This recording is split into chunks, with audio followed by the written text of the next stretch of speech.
회장님, 절대 서명하지 마세요. 제가 엿들은 게 있어요. 회사의 운명이 걸린 수천억짜리 계약서에 서명하려던 그 순간 가난한 신입 청소부인 다은이 다급하게 속삭였습니다. 그 말을 들은 백만장자 박만석 회장은 온몸이 얼어붙은 듯 놀랐습니다. 처음 보는 젊은 청소부의 눈빛이 너무나 간절해 보였어요. 그때 다은은 몰랐습니다. 자신의 이 행동이 자신의 인생과 박 회장의 인생 모두를 송두리째 뒤바꿀 줄은요. 도대체 이 계약서에 숨겨진 진실은 무엇이었을까요? 사연 시작 전 구독과 좋아요를 눌러주시고 어디서 듣고 계신지 댓글 남겨주시면 그곳으로 행운이 가득 깃들기를 바라겠습니다. 캄캄한 새벽 4시 50분, 대한민국 굴지의 해성그룹 본사 건물은 아직 잠들어 있었습니다. 그때 건물 뒤편 직원 출입구로 한 사람이 조용히 들어섰습니다. 후, 오늘도 힘내자, 김다은. 27살 다은은 스스로를 다독이며 볼을 톡톡 두드렸습니다. 새벽부터 오후까지는 해성그룹에서 청소 일을 하고 저녁에는 김밥집에서 밤 10시까지 마감 아르바이트를 하는 일정이 반복되고 있었어요. 잠깐 눈 붙이고 일어나니 또다시 새벽이 찾아왔습니다. 눈꺼풀이 천근만근이었지만 억지로라도 정신을 차려야 했죠. 다은은 자판기에서 믹스커피 한 잔을 뽑아 단숨에 들이켰습니다. 뜨거운 커피가 목구멍을 타고 내려가자 겨우 눈이 좀 떠지는 것 같았어요. 탈의실에서 작업복으로 갈아입는 다은의 손가락엔 반창고가 여러 개 붙어 있었습니다. 김밥을 말다가 베인 상처들이었죠. 낡았지만 깨끗하게 다려진 청소복을 입고 거울을 보니 피곤해 지친 얼굴이 그대로 비쳤습니다. 그래도 웃자. 오늘 할머니 병원비 낼 날이잖아. 다은은 억지로 입꼬리를 올리며 웃는 연습을 했습니다. 부모님을 일찍 여인 후 치매에 걸린 할머니를 혼자 모시고 있는 다은에게는 이 두 개의 일이 생명줄이나 다름없었죠. 청소 도구를 챙겨 로비로 나가던 중 경비 데스크에서 졸고 있는 김 경비원이 보였습니다. 60대 후반으로 보이는 김 경비원은 고개를 푹 숙인 채 의자에서 꾸벅꾸벅 졸고 있었어요. 다은은 발소리를 죽여 지나가려다가 잠시 멈췄습니다. 주머니를 뒤적이던 다은은 따뜻한 두유 하나를 꺼냈습니다. 출근길에 편의점에서 하나 사고 하나는 덤으로 받은 거였죠. 다은은 조용히 두유를 경비 데스크 위에 올려놓고 쪽지를 하나 남겼습니다. 김 선생님, 추운 새벽에 고생 많으세요. 따뜻한 거 드시고 힘내세요. 최상층 회장실로 향하는 엘리베이터 안에서 다은은 청소 순서를 머릿속으로 정리했습니다. 회장실은 항상 제일 먼저 청소해야 했죠. 임원들이 출근하기 전에 모든 걸 끝내야 했으니까요. 똑똑. 실례합니다. 청소 들어갑니다. 아무도 없을 거라 생각하며 습관적으로 인사를 하고 문을 연 다은은 깜짝 놀랐습니다. 넓고 호화로운 회장실 한쪽 소파에서 누군가 자고 있었거든요. 가까이 다가가 보니 박만석 회장이었습니다. 평소 직원들이 말릴 만큼 일을 놓지 않는 성격이었던 박 회장은 이른이 넘은 나이에도 불구하고 밤새 일하다 소파에서 쪽잠을 청한 모양이었어요. 회장의 품에는 서류 더미가 안겨 있었고 책상 위에는 먹다 만 샌드위치 조각과 차가워진 커피, 그리고 약봉지가 수북이 쌓여 있었습니다. 다은의 시선이 바닥으로 향했습니다. 회장이 자다가 발로 찬 듯 회색 체크무늬 담요가 구겨진 채 떨어져 있었죠. 회장실인데도 히터가 꺼져 있어 방 안은 차가웠습니다. 다은은 자신도 모르게 팔을 문지르며 중얼거렸어요. 춥다. 회장님 감기 걸리시겠네. 대한민국 최고 재벌의 방이라고는 믿기지 않을 정도로 쓸쓸한 분위기였습니다. 다은은 청소기를 돌리려다가 손을 멈췄어요. 소음 때문에 회장님이 깰까봐 걱정됐거든요. 대신 빗자루와 걸레를 들고 조용히 청소를 시작했습니다. 바닥을 닦던 다은은 떨어진 담요가 계속 신경 쓰였습니다. 잠시 망설이다가 담요를 집어들어 먼지를 탁탁 털었어요.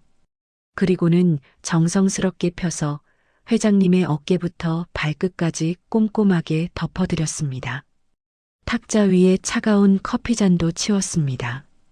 대신 자신의 보온병 뚜껑에 김이 모락모락 나는 둥글레차를 따랐어요. 할머니가 좋아하셔서 늘 들고 다니는 차였죠.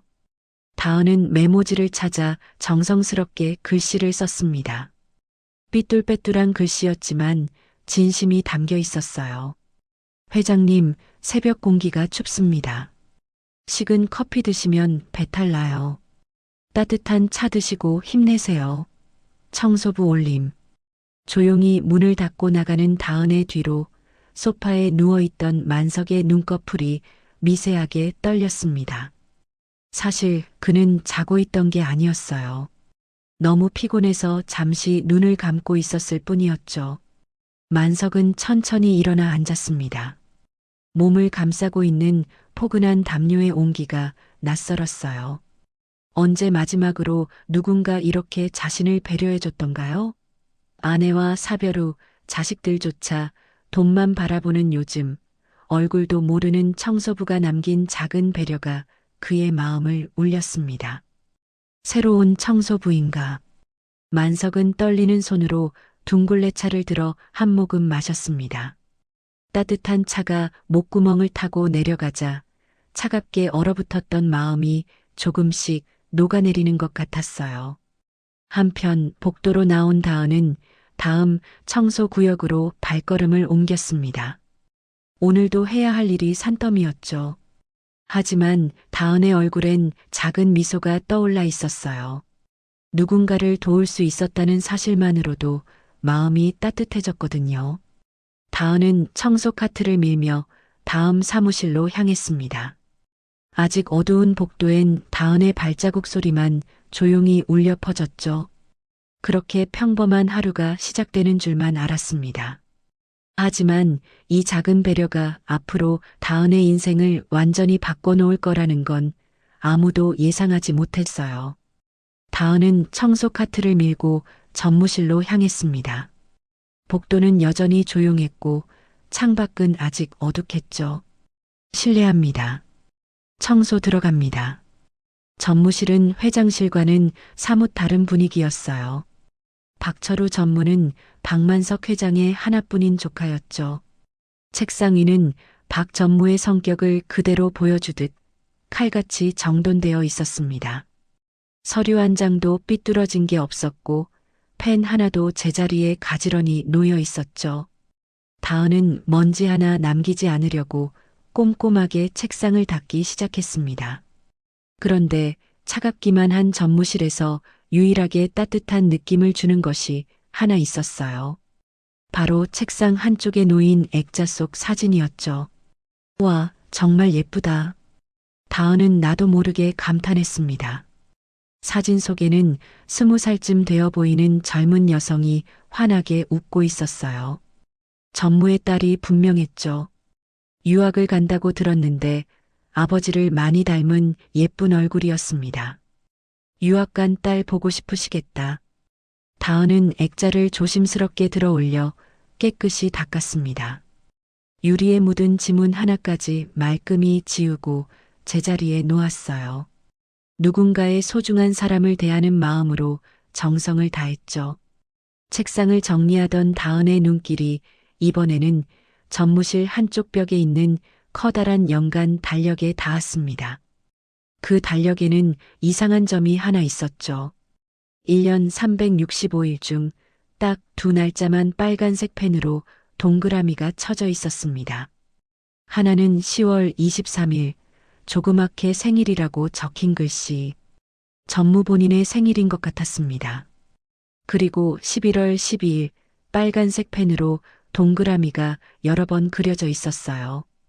그 밑에는 우리 공주님 생일이라는 메모가 적혀 있었습니다. 전무님도 딸 생일은 끔찍하게 챙기시네. 다은은 작게 중얼거렸어요. 평소에는 직원들을 대하는 태도가 차갑기로 소문난 박 전무였지만 딸에 대한 사랑만큼은 각별한 모양이었죠. 청소를 마치고 복도로 나온 다은은 다음 구역으로 이동하려다가 멈췄습니다. 비상구 문틈으로 누군가의 그림자가 어른거리는 게 보였거든요. 새벽 시간에 비상구 계단에 있는 사람이라니 이상했습니다. 다은은 본능적으로 몸을 숨겼어요. 무거운 방화문 뒤에 바짝 붙어 숨을 죽였죠. 문틈 사이로 낮은 목소리가 새어나왔습니다. 박 전무였어요. 목소리 낮춰. 누가 들으면 어쩌려고. 박 전무의 목소리는 평소보다 더 낮고 거칠었습니다. 마치 으르렁거리는 짐승 같았죠. 다은은 심장이 쿵쾅거리는 걸 느꼈어요. 뭔가 심상치 않은 대화가 오가고 있다는 걸 직감했거든요. 그래, 오늘 서명만 받으면 끝이야. 노인네 눈이랑 귀는 내가 다 막았어. 다은은 깜짝 놀라 입을 틀어막았습니다. 노인네라는 건 박만석 회장을 말하는 게 분명했어요. 도대체 무슨 도장을 찍는다는 걸까요? 회사 매각건 말이야. 서류는 다 준비됐고 오늘 서명만 받으면 돼. 그 노인네가 뭘 알겠어? 치매 온 것처럼 연기만 잘하면 되니까. 다은의 눈이 휘둥그레졌습니다. 회사 매각이라니요? 그것도 회장님 몰래? 이건 명백한 배신이었어요. 매각 대금 들어오면 바로 송금해. 우리 딸 학비 끊기면 당신들 다 죽을 줄 알아. 박 전무의 목소리에는 도끼가 가득했습니다. 딸을 위해서라면 뭐든 할 수 있다는 듯한 어조였죠. 이게 마지막 통화야. 오늘 이후로는 연락하지 마. 일 끝나면 난 바로 해외로 뜰 거니까. 통화를 끝낸 박 전무는 거칠게 숨을 몰아쉬었습니다. 그리고는 갑자기 휴대폰을 들어 올렸어요. 퍽! 박 전무는 휴대폰을 계단 모서리에 있는 힘껏 내리찍었습니다. 액정이 산산조각 나고 휴대폰이 완전히 꺼질 때까지 계속 내리찍었죠. 흔적은 남기면 안 되니까. 박 전무는 부서진 휴대폰을 들고 복도로 나왔습니다. 그리고는 복도 쓰레기통 뚜껑을 열고 깊숙한 곳에 휴대폰을 쑤셔 박았어요. 커피컵들과 휴지 더미 사이에 묻어버린 거죠. 옷깃을 여미며 빠르게 사라지는 박 전무의 뒷모습을 보며 다은은 다리가 풀려 그대로 주저앉을 뻔했습니다. 겨우 벽을 잡고 버텼죠. 방금 내가 뭘 들은 거지? 회사를 팔아넘긴다고? 회장님을 속여서? 심장이 미친 듯이 뛰었습니다. 이건 엄청난 비밀이었어요. 하지만 다은은 어떻게 해야 할지 몰랐습니다. 누구에게 말해야 할까요? 아무도 믿어주지 않을 것 같았어요. 청소부의 말을 누가 들어주겠어요? 한참을 망설이던 다은은 쓰레기통으로 다가갔습니다. 뚜껑을 열고 안을 들여다보니 커피컵들 사이에 부서진 휴대폰이 박혀 있었어요. 이런 걸 같이 버리면 위험한데 배터리라도 터지면 어쩌려고. 다은은 조심스럽게 휴대폰을 꺼냈습니다. 액정은 거미줄처럼 갈라져 있었고 모서리는 찌그러져 있었죠. 완전히 망가진 것처럼 보였어요. 탕비실로 들어간 다은은 휴대폰을 자세히 살펴봤습니다. 전원 버튼을 눌러봤지만 아무 반응이 없었어요. 완전히 고장났나? 그런데 문득 한 가지 생각이 떠올랐습니다. 겉은 망가졌어도 안은 멀쩡할 수도 있잖아요. 다은은 탕비실 서랍을 뒤져 충전기를 찾았습니다. 충전기를 꽂고 잠시 기다리자 놀라운 일이 일어났습니다. 짧은 진동과 함께 희미한 불빛이 새어나왔어요. 거미줄처럼 갈라진 액정 사이로 화면이 켜진 거였죠. 살아있네. 다은은 놀라면서도 안도했습니다. 하지만 곧 다른 문제가 나타났어요. 화면에는 비밀번호 입력 창이 떠 있었거든요. 비밀번호라. 이걸 어떻게 알아? 다은은 막막했습니다. 하지만 이 안에는 분명 박 전무의 범죄 증거가 들어있을 거예요. 회사를 구할 수 있는 유일한 증거였죠. 그때 다은의 머릿속에 박 전무의 말이 떠올랐습니다. 마지막 공중분해, 해외로 뜬다. 이 모든 게 오늘 일어날 일이었어요. 어떻게든 회장님께 알려드려야 해. 하지만 이 휴대폰을 들고 다니다가 걸리면 어떻게 될까요? 특히 진동이라도 울리면 큰일이었습니다. 다은은 주변을 둘러봤습니다. 그리고는 이동식 청소 카트에 걸려있는 걸레들이 눈에 들어왔어요. 맞아, 이거야. 다은은 가장 더럽고 냄새나는 걸레를 집어들었습니다. 휴대폰을 걸레로 겹겹이 싸서 둘둘 말았습니다.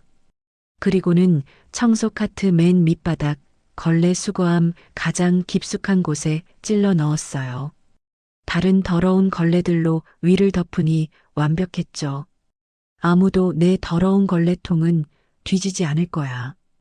다은은 안도의 한숨을 내쉬었습니다. 일단 증거는 확보했어요. 하지만 이제 어떻게 해야 할까요? 시계를 보니 벌써 7시 10분이었습니다. 곧 직원들이 출근하기 시작할 시간이었죠. 다은은 아무 일도 없었다는 듯 청소를 계속해야 했어요. 하지만 머릿속은 온통 복잡했습니다. 오늘 무슨 일이 일어날지, 그리고 자신이 어떤 선택을 해야 할지. 한 가지 확실한 건 이대로 가만히 있을 수는 없다는 거였어요. 회장님, 제가 어떻게든 도와드릴게요. 다은은 작게 다짐하며 청소 카트를 밀고 복도로 나갔습니다. 평범한 청소부의 하루는 이렇게 운명의 소용돌이 속으로 빠져들고 있었죠.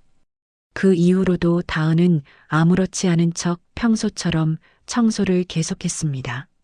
사무실 하나를 정리하고 복도를 닦고 휴지통들을 비우고 몸은 움직였지만 머릿속은 한순간도 조용하지 않았습니다.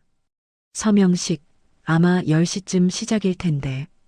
복도에서 몰래 들은 대로 오늘은 혜성그룹의 운명을 결정지을 중요한 서명식이 열리는 날이었죠. 청소 카트 아래에 숨겨둔 휴대폰이 이상하게도 더 무겁게 느껴졌어요. 회장님을 직접 만나 진실을 전할 기회를 찾아야 했지만 청소부가 회장님을 따로 만날 길은 사실상 없었습니다. 복도 끝에서 행사팀 직원들이 분주하게 움직이는 모습이 보였습니다. 커다란 카트에 와인잔과 물병을 실어 나르고 있었고 대강당 쪽에서는 마이크 테스트 소리가 흘러나왔습니다. 오전 9시 50분. 다은은 청소 카트를 끌고 강당 근처까지 다가갔습니다. 문틈 사이로 기자들이 자리 잡는 모습, 빛나는 조명 장비들, 행사 담당자들이 뛰어다니는 모습이 보였죠. 드디어 시작이구나. 제발 기회가 와줘야 하는데. 다은은 일부러 강당 근처 청소 구역을 맡았습니다. 언제 올지 모를 기회라도 있기를 바라면서요. 하지만 손은 떨렸고 청소용 수건을 쥔 손바닥엔 땀이 배어 있었습니다. 오전 10시 정각 혜성그룹 본사 대강당은 화려한 조명 아래 긴장감이 감돌고 있었습니다. 수십 명의 기자들이 카메라를 들고 대기하고 있었고 외국계 투자회사 대표들도 정장을 빼입고 자리에 앉아 있었습니다. 다은도 조심히 문을 열고 들어가 무대 옆에 살며시 자리를 잡았어요.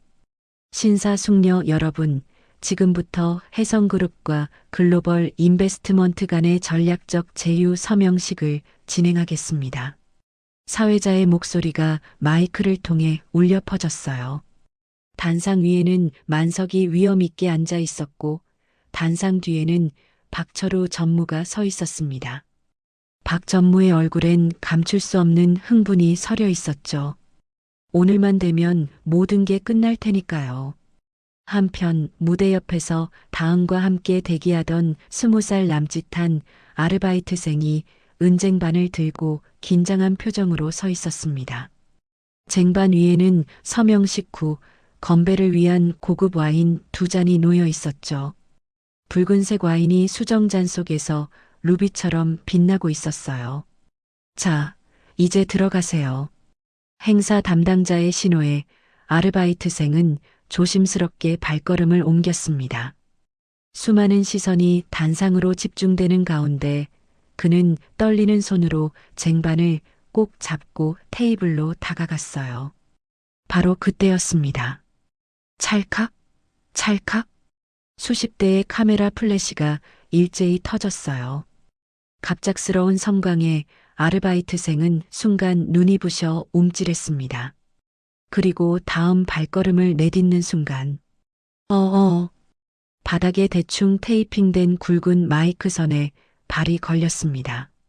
중심을 잃은 아르바이트생의 몸이 앞으로 쏠렸고 쟁반도 함께 기울어졌어요. 2잔의 붉은 와인이 공중에서 호를 그리며 쏟아졌습니다. 그 와인은 하필이면 만석의 회색 정장 바지와 구두 위로 고스란히 떨어졌어요. 하얀 테이블보에도 붉은 얼룩이 번졌고 고급 카페까지 와인으로 물들었습니다. 어머, 세상에. 장례는 순식간에 아수라장이 되었습니다. 기자들은 더 자극적인 사진을 찍으려고 셔터를 눌러댔고 외국인 투자자들은 당황한 표정으로 수군거렸죠. 박전무의 얼굴이 벌겋게 달아올랐습니다. 완벽해야 할 서명식이 엉망이 되어버린 거예요. 뭐 하는 거야? 당장 치워. 박전무가 고함을 지르려는 순간 행사 담당자가 재빨리 손짓을 했습니다. 무대 옆에서 대기하던 다은이 마른 수건과 양동이를 들고 뛰어 올라왔어요. 아르바이트생은 자신이 저지른 실수에 얼굴이 하얗게 질려 있었습니다. 깨진 와인잔 조각들과 붉은 얼룩을 보며 어쩔 줄 몰라 했죠. 죄송합니다. 제가. 다은은 당황한 아르바이트생에게 다가가 어깨를 가볍게 토닥였습니다. 그리고 따뜻하고 침착한 목소리로 말했어요. 괜찮아요. 실수는 누구나 해요. 제가 할게요. 유리 조각 때문에 위험하니까 뒤로 물러나 있어요. 다은의 차분한 목소리에 아르바이트생은 겨우 정신을 차렸습니다. 고개를 숙인 채 무대 뒤로 물러났죠. 다은은 즉시 만석 앞으로 다가가 무릎을 꿇었습니다. 실례하겠습니다, 회장님. 다은은 바닥을 닦기 전에 먼저 만석의 젖은 바짓단과 구두를 닦기 시작했어요. 회장의 품위를 지켜드리는 게 우선이라고 생각했거든요. 마른 수건으로 와인을 꼼꼼히 닦아내며 최대한 얼룩을 지우려 애썼습니다. 만석은 처음엔 당황스러웠지만 자신의 발치에서 정성스럽게 일하는 다은을 보며 묘한 기분이 들었어요. 어디선가 본 듯한 느낌이었죠. 그러다 문득 깨달았습니다. 오늘 새벽 자신에게 담요를 덮어주고 따뜻한 차를 남겨둔 청소부가 바로 이 아이였구나. 한편 단상 뒤편에 서 있던 박전무는 초조하게 발을 동동 굴렀습니다. 기자들이 보고 있어서 다가가서 소리칠 수도 없었죠. 시계를 보니 벌써 10분이나 지체되고 있었어요. 아오, 저 여자는 또 뭐야? 시간 없는데 빨리 치우고 꺼질 것이지. 박전무는 이를 악물며 중얼거렸습니다. 오늘 서명을 받지 못하면 모든 계획이 물거품이 될 수도 있었거든요. 다은은 만석의 구두에 묻은 와인을 거의 다 닦아냈습니다. 그리고 잠시 고개를 들어 만석과 눈을 마주쳤어요. 주변의 웅성거림 속에서 오직 두 사람만 들을 수 있는 작은 목소리로 속삭였습니다. 회장님, 절대 서명하지 마세요. 만석의 눈썹이 미세하게 움직였습니다. 평범한 청소부가 갑자기 이런 말을 하다니요? 다은은 재빨리 덧붙였어요. 전무님이 통화하는 걸 들었어요. 이게 마지막이라고. 서명하면 도망가실 거예요. 순간 만석은 등골이 서늘해지는 걸 느꼈습니다. 박 전무가 최근 들어 이상하게 서명을 재촉하던 게 떠올랐어요. 그리고 자신을 치매 환자 취급하며 서류 내용을 제대로 설명하지 않았던 것도요. 다은은 아무 일 없다는 듯 다시 고개를 숙이고 바닥에 와인 자국을 닦기 시작했습니다. 그리고는 평소보다 큰 목소리로 말했어요. 죄송합니다, 회장님. 금방 깨끗이 치우겠습니다. 다은은 빈 쟁반과 더러워진 수건을 들고 재빨리 무대를 내려갔습니다. 마치 아무 일도 없었다는 듯이요. 박 전무는 다은이 만석에게 뭔가 속삭이는 걸 봤지만 거리가 멀어서 무슨 말을 했는지는 전혀 듣지 못했습니다. 다만 만석이 멍하니 다은의 뒷모습을 바라보는 게 이상할 뿐이었죠. 뭘 그렇게 보고 계십니까? 박 전무는 가식적인 미소를 지으며 만석에게 다가갔습니다. 회장님, 옷은 나중에 갈아입으시면 됩니다. 기자들도 기다리고 있고 시간 관계상 서명부터 하시죠. 어차피 형식적인 거잖습니까? 박 전무는 서류를 만석 앞으로 밀며 펜을 건넸어요. 눈빛에는 초조함이 가득했죠. 자, 여기 서명만 하시면 됩니다. 회사를 위한 최선의 선택입니다. 외국 자본 유치로 회사가 더 크게 성장할 겁니다. 만석은 천천히 만년필을 들었습니다. 펜촉이 서류 위로 다가갔어요. 박 전무의 눈이 반짝였습니다. 드디어 모든 게 끝나는구나. 하지만 만석은 서명 직전에 손을 멈췄습니다. 그리고는 차갑게 식은 눈으로 박 전무를 올려다봤어요. 펜을 든 채로 정지한 만석의 모습에 장내는 숨을 죽였습니다. 기자들의 카메라가 일제히 그의 손끝을 향했죠. 무거운 침묵이 흘렀어요. 박 전무의 이마에 식은땀이 맺혔습니다. 왜 갑자기 멈춘 거지? 설마 그 청소부가 뭔가 이상한 말을 한 건가? 하지만 그럴 리가. 고작 청소부 따위가 뭘 알겠어? 회장님? 박 전무가 조심스럽게 불렀지만 만석은 대답하지 않았습니다. 그저 서류를 뚫어지게 쳐다볼 뿐이었죠. 탁! 만석이 만년필 뚜껑을 닫는 소리가 고요한 장내에 크게 울렸습니다. 마이크가 그 작은 소리까지 증폭시켜 스피커로 내보냈어요. 회장님? 서명. 안 하십니까? 박 전무의 목소리가 떨렸습니다. 애써 평정심을 유지하려 했지만 초조함이 묻어났죠. 만석은 한 손으로 이마를 짚으며 고개를 저었습니다. 갑자기 현기증이 나는군. 글씨가 안 보여. 네. 아니, 지금 기자들도 있고 상대방 대표도 와 있는데 그게 무슨... 박 전무가 다급하게 말했지만 만석은 단호하게 손을 들어 말을 끊었습니다. 내 몸이 안 좋다는데 뭐가 그렇게 급한가? 정회하게. 만석의 목소리에는 분노가 서려 있었어요. 평소 온화했던 그가 이렇게 화를 내는 건 극히 드문 일이었죠. 만석은 지팡이를 짚고 비틀거리며 일어났습니다. 연기인지 진짜인지 알 수 없는 모습이었어요. 하지만 분명한 건 서명할 의사가 전혀 없다는 거였죠. 장내가 술렁이기 시작했습니다. 무슨 일이지? 서명 안 하시나 봐. 회장님 건강이 안 좋으신가? 기자들은 예상치 못한 상황에 흥분하며 셔터를 눌러댔습니다. 해성그룹 회장, 서명식 도중 중단 같은 자극적인 제목이 벌써부터 그들의 머릿속을 맴돌았죠. 외국계 펀드 대표 스티브가 일어나며 불만스러운 표정을 지었습니다. 이게 무슨 일입니까? 우리는 뉴욕에서 이 계약을 위해 날아왔는데. 박 전무가 황급히 스티브에게 달려갔어요. 죄송합니다. 회장님이 갑자기 몸이 안 좋으셔서 잠시만 기다려주시면. 하지만 만석은 이미 경호원들의 부축을 받으며 강당을 빠져나가고 있었습니다. 그의 뒷모습은 확고했어요. 오늘은 절대 서명하지 않겠다는 의지가 보였죠.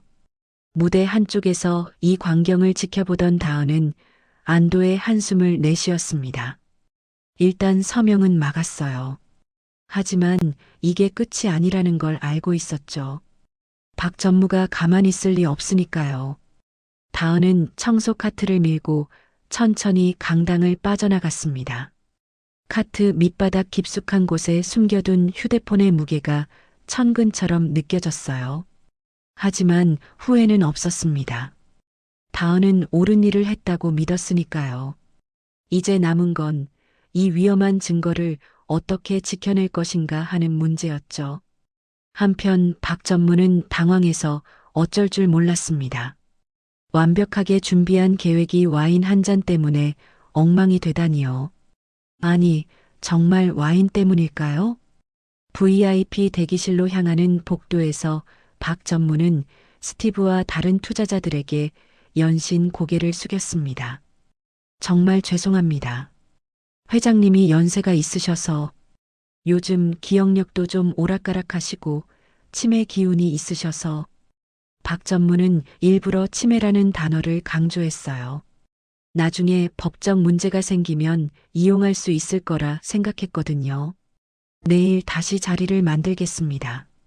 제가 책임지고 서명 받아내겠습니다. 투자자들은 불쾌한 표정으로 고개를 저었습니다. 미스터 박, 우리가 얼마나 바쁜지 알잖습니까? 내일까지만 기다립니다. 만약 또 이런 일이 스티브는 말끝을 흐렸지만 그 의미는 분명했어요.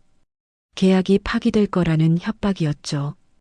투자자들이 떠나고 홀로 남은 박 전무는 복도에 놓인 화분을 발로 걷어찼습니다.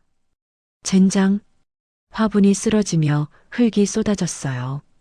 박 전무의 분노가 얼마나 큰지 보여주는 장면이었죠.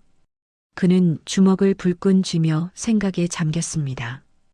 분명 들어오기 전까지는 회장이 멀쩡했어요. 서명할 준비도 되어 있었고요. 그런데 갑자기 왜 마음을 바꾼 걸까요? 와인 쏟은 것 때문에?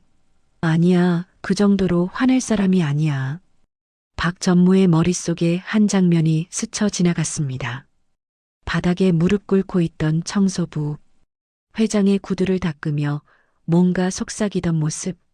설마 그 청소부가? 박 전무는 청소부의 얼굴을 떠올려 봤어요. 평범하고 어린 얼굴이었죠. 그런데 왜 그렇게 열심히 회장의 구두를 닦았을까요? 그리고 무슨 말을 했기에 회장이 갑자기 태도를 바꾼 걸까요? 그때 박 전무의 가슴이 철렁했습니다. 혹시 오늘 아침 비상구에서 박 전무는 서둘러 비상구로 향했습니다. 아침에 휴대폰을 버렸던 그곳이었죠. 복도 쓰레기통 앞에서 멈춘 그는 뚜껑을 열어젖혔어요. 커피컵들, 휴지 뭉치들. 하지만 가장 중요한 건 없었습니다. 깨진 휴대폰이 사라진 거예요. 아, 이것 봐라. 박 전무는 허탈하게 웃었습니다.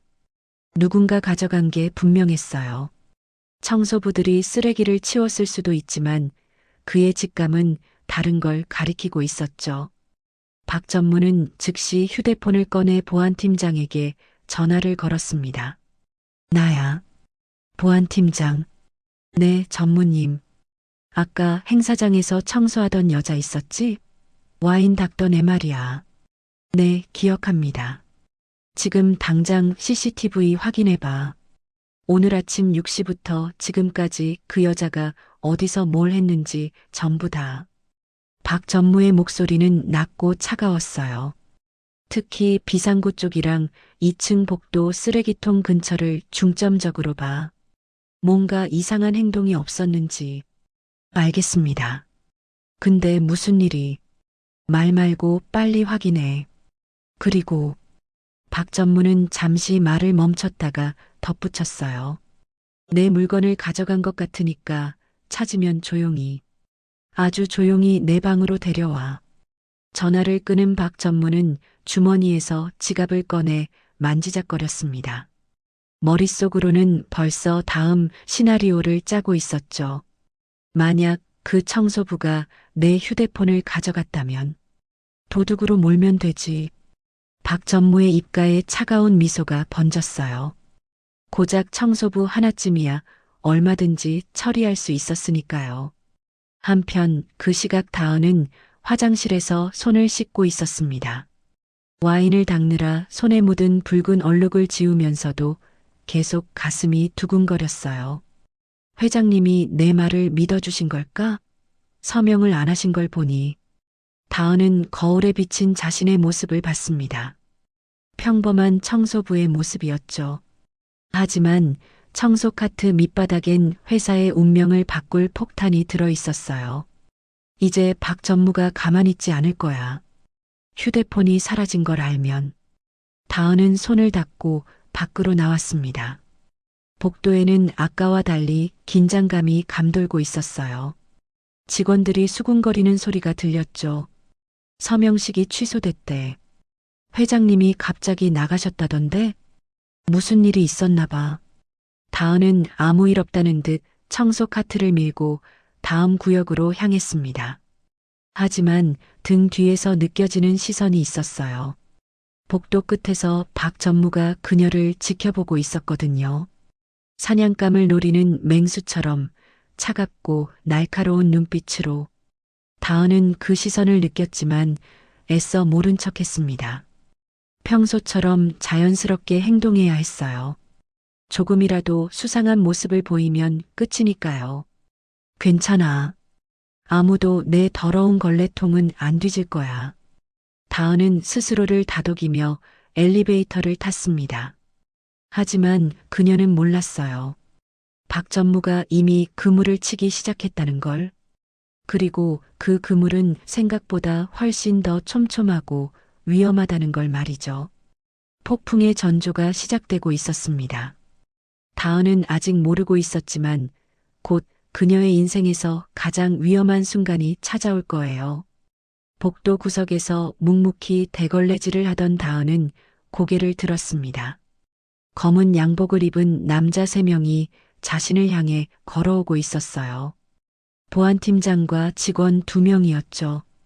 그들의 표정은 딱딱했고 걸음걸이에는 위압감이 서려 있었습니다. 김다은 씨? 보안팀장의 목소리가 복도에 울렸어요. 다은은 걸레를 든 채로 멈춰 섰습니다. 무슨 일이신가요? 전무님이 잠깐 보자고 하십니다. 따라오시죠. 그 순간 다은의 심장이 쿵하고 바닥까지 떨어지는 것 같았어요. 설마 휴대폰 때문에 쓰레기통 뒤진 걸 알았나? 다은은 떨리는 마음을 애써 감추며 물었습니다. 지금 당장 가야 하나요? 여기 청소를 마저 끝내고. 지금 당장입니다. 보안팀장의 단호한 목소리에 다은은 더 이상 미룰 수 없다는 걸 알았어요. 그녀는 휴대폰이 숨겨진 청소 카트를 복도 벽 쪽에 붙여 세웠습니다.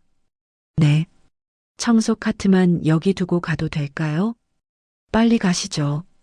다은은 가장 중요한 증거가 든 청소 카트를 뒤로 하고 맨몸으로 보안팀장을 따라 나섰습니다. 복도를 걸어가는 내내 등 뒤에서 느껴지는 2 직원의 시선이 따가웠어요. 마치 죄인을 호송하는 것 같은 분위기였죠. 엘리베이터를 타고 올라가는 동안 다은은 머릿속으로 빠르게 생각했습니다. 침착해야 해. 아무것도 모르는 척해야 해. 절대 당황한 모습을 보이면 안 돼. 한편 그 시각 박 전무는 자신의 집무실에서 초조하게 서성이고 있었습니다. 젠장, CCTV에는 복도를 지나가는 것만 찍혔어. 쓰레기통 쪽은 하필 사각지대라 줍는 장면이 없잖아. 박 전무는 이를 악물었어요. 하지만 시간대를 따져보면 그 청소부가 휴대폰을 가져간 게 확실했습니다. 그래, 어디 한번 끝까지 가보자. 똑똑. 전무님, 김다은 씨를 데려왔습니다. 들어와. 문이 열리고 다은이 들어섰습니다. 그녀의 눈이 순간 커졌어요. 테이블 위에 자신의 낡은 에코백이 덩그러니 놓여 있었거든요. 분명 탈의실 락커에 넣어뒀던 가방이었습니다. 이게 왜 여기 있습니까? 제 허락도 없이 라커를 여신 거예요? 다은의 목소리에는 분노가 섞여 있었습니다. 하지만 박 전무는 코웃음을 쳤어요. 도둑 잡는데 허락이 무슨 필요야? 도둑이라뇨? 아까 내 방 청소했지? 내 지갑이 없어졌어. 다은은 어이가 없었습니다. 분명 휴대폰을 찾고 있으면서 지갑 타령을 하다니요. 저는 손대지 않았습니다. 전무님 방에서 지갑 같은 건 본 적도 없어요. 그래. 그럼 확인해 보면 되겠네. 박 전무가 손짓하자 보안팀장이 다가왔습니다. 보안팀장, 털어봐. 가방이랑 주머니 싹 다. 이건 엄연히 사생활 침해. 다은이 항의하려 했지만 소용없었어요. 보안 요원이 거칠게 다은의 가방을 집어들어 테이블 위에 거꾸로 쏟아부었습니다. 찰그랑. 가방 속 물건들이 테이블 위로 쏟아졌어요. 할머니의 약봉지, 낡은 동전 지갑, 버스카드, 핸드크림, 반창고, 메모장. 보안 요원은 다은의 앞치마 주머니까지 뒤집어 탈탈 털었습니다. 하지만 나온 건 휴지 몇 장과 볼펜 한 자루뿐이었죠. 박 전무의 시선은 테이블 위의 물건들을 훑고 있었습니다. 하지만 그가 찾는 건 지갑이 아니었어요. 깨진 휴대폰을 찾느라 혈안이 되어 있었죠. 이게 다야? 더 없어? 박 전무의 목소리에는 초조함이 묻어났습니다. 안주머니까지 뒤져봐. 꼼꼼히. 보안 요원들이 다은의 옷주머니를 모두 뒤졌지만 아무것도 나오지 않았어요. 보안팀장이 난처한 표정으로 고개를 저었습니다. 전무님, 아무것도 나오지 않습니다. 박 전무의 얼굴이 불그락푸르락했어요. 심증은 확실한데 물증이 없었거든요. 분명 쓰레기통에서 휴대폰만 사라졌는데 어디다 숨겼지? 아니면 진짜 다른 놈인가? 박 전무는 주먹을 불끈 쥐었다가 폈습니다. 그리고는 갑자기 책상을 쾅 하고 내리쳤어요. 어디다 숨겼어? 다은은 놀라서 움찔했지만 곧 정신을 차리고 말했습니다. 숨긴 게 없습니다. 저는 정말 아무것도 가져가지 않았어요. 박 전무는 차가운 눈으로 다은을 노려봤습니다. 그리고는 심호흡을 하며 말했어요. 아니, 됐어. 지갑 도둑 의심받는 사람이랑은 같이 일 못해. 네. 당신 오늘부로 해고야. 당장 나가. 다은의 눈에 눈물이 맺혔습니다. 억울함과 분노가 한꺼번에 밀려왔어요. 증거도 없이 남의 가방까지 뒤져놓고 이러시는 게 어디 있습니까? 이건 부당해고예요. 시끄러워. 박 전무가 소리를 질렀습니다. 보안팀장, 뭐해 안 끌어내고. 이 여자 오늘부로 출입 금지야. 건물 얼씬도 못하게 해. 보안 요원들이 다은의 양팔을 잡았습니다. 다은은 억울해서 눈물이 났지만 한편으로는 안도의 한숨을 내쉬었어요. 휴대폰을 빼앗기지 않았으니까요. 잠깐만요. 제 물건은 챙겨가야죠. 다은이 테이블 위에 흩어진 자신의 물건들을 서둘러 가방에 담았습니다. 할머니 약봉지를 조심스럽게 챙기는 그녀의 손이 떨렸어요. 보안 요원들에게 끌려가듯 전무실을 나온 다은은 엘리베이터를 타고 1층 로비로 내려왔습니다. 직원들의 시선이 따가웠지만 다은은 고개를 꼿꼿이 들었어요. 잘못한 게 없으니까요. 아, 잠깐만요. 로비를 나서려던 다은이 멈춰섰습니다. 제가 쓰던 청소도구는 가져가야죠. 개인 물건도 있고. 보안팀장이 잠시 망설이다가 고개를 끄덕였습니다. 빨리 가져오세요. 같이 갑시다. 다은은 보안 요원들의 감시 아래 복도로 돌아갔습니다. 벽에 세워둔 청소 카트가 그대로 있었어요. 그 모습을 보자 다은의 심장이 빠르게 뛰기 시작했습니다. 다은은 청소 카트에서 자신의 물건인 척 고무장갑과 작은 수건 몇 개를 꺼냈습니다. 그리고는 마지막으로 카트 맨 밑바닥에 있는 더러운 걸레 뭉치를 집어들었어요. 이것도 제 겁니다. 집에서 가져온 걸레예요. 다은은 냄새나는 걸레 뭉치를 그대로 가방에 쑤셔 넣었습니다. 보안 요원들이 인상을 찌푸렸어요. 그런 더러운 걸 제 걸레예요. 이것도 검사하실 건가요? 다은이 걸레를 들어보이자 보안 요원들이 뒤로 물러섰습니다. 화장실 청소에 쓰던 걸레의 냄새가 코를 찔렀거든요. 됐습니다. 빨리 나가시죠. 다은은 가방을 꼭 안고 건물을 나섰습니다. 차가운 바람이 얼굴을 스쳤지만 그녀의 마음은 뜨거웠어요. 가방 속 더러운 걸레에 쌓인 작은 휴대폰 하나가 거대한 돌덩이처럼 느껴졌습니다. 해냈어. 일단 휴대폰은 지켰어. 하지만 안심하기엔 일렀죠. 다은이 건물을 나서는 모습을 박 전무가 사무실 창문에서 지켜보고 있었거든요. 찜찜하네. 박 전무는 창문에서 떨어지며 혼잣말을 했습니다. 그리고는 다시 전화기를 들었어요. 보안팀장 나야. 네, 전무님. 일단 청소 용역 업체 직원들 싹 다 불러. 건물 내 쓰레기통이란 쓰레기통은 다 뒤져. 화장실 천장, 비상구 구석구석까지. 지갑을 찾으시는 건가요? 박 전무가 잠시 말을 멈췄다가 대답했습니다. 아니, 휴대폰이야. 깨진 휴대폰. 반드시 찾아야 해. 휴대폰이요? 알겠습니다. 보안팀장은 고개를 갸웃거렸지만 전무의 명령에 따르기로 했어요. 전화를 끊은 박 전무는 다시 인터폰을 눌렀습니다. 비서실 나야. 방금 나간 청소부 있지? 김다은이라고. 네, 전무님. 그 여자 신상 정보 다 조사해. 가족관계, 주소, 빚 모든 거 파헤쳐. 오늘 안으로.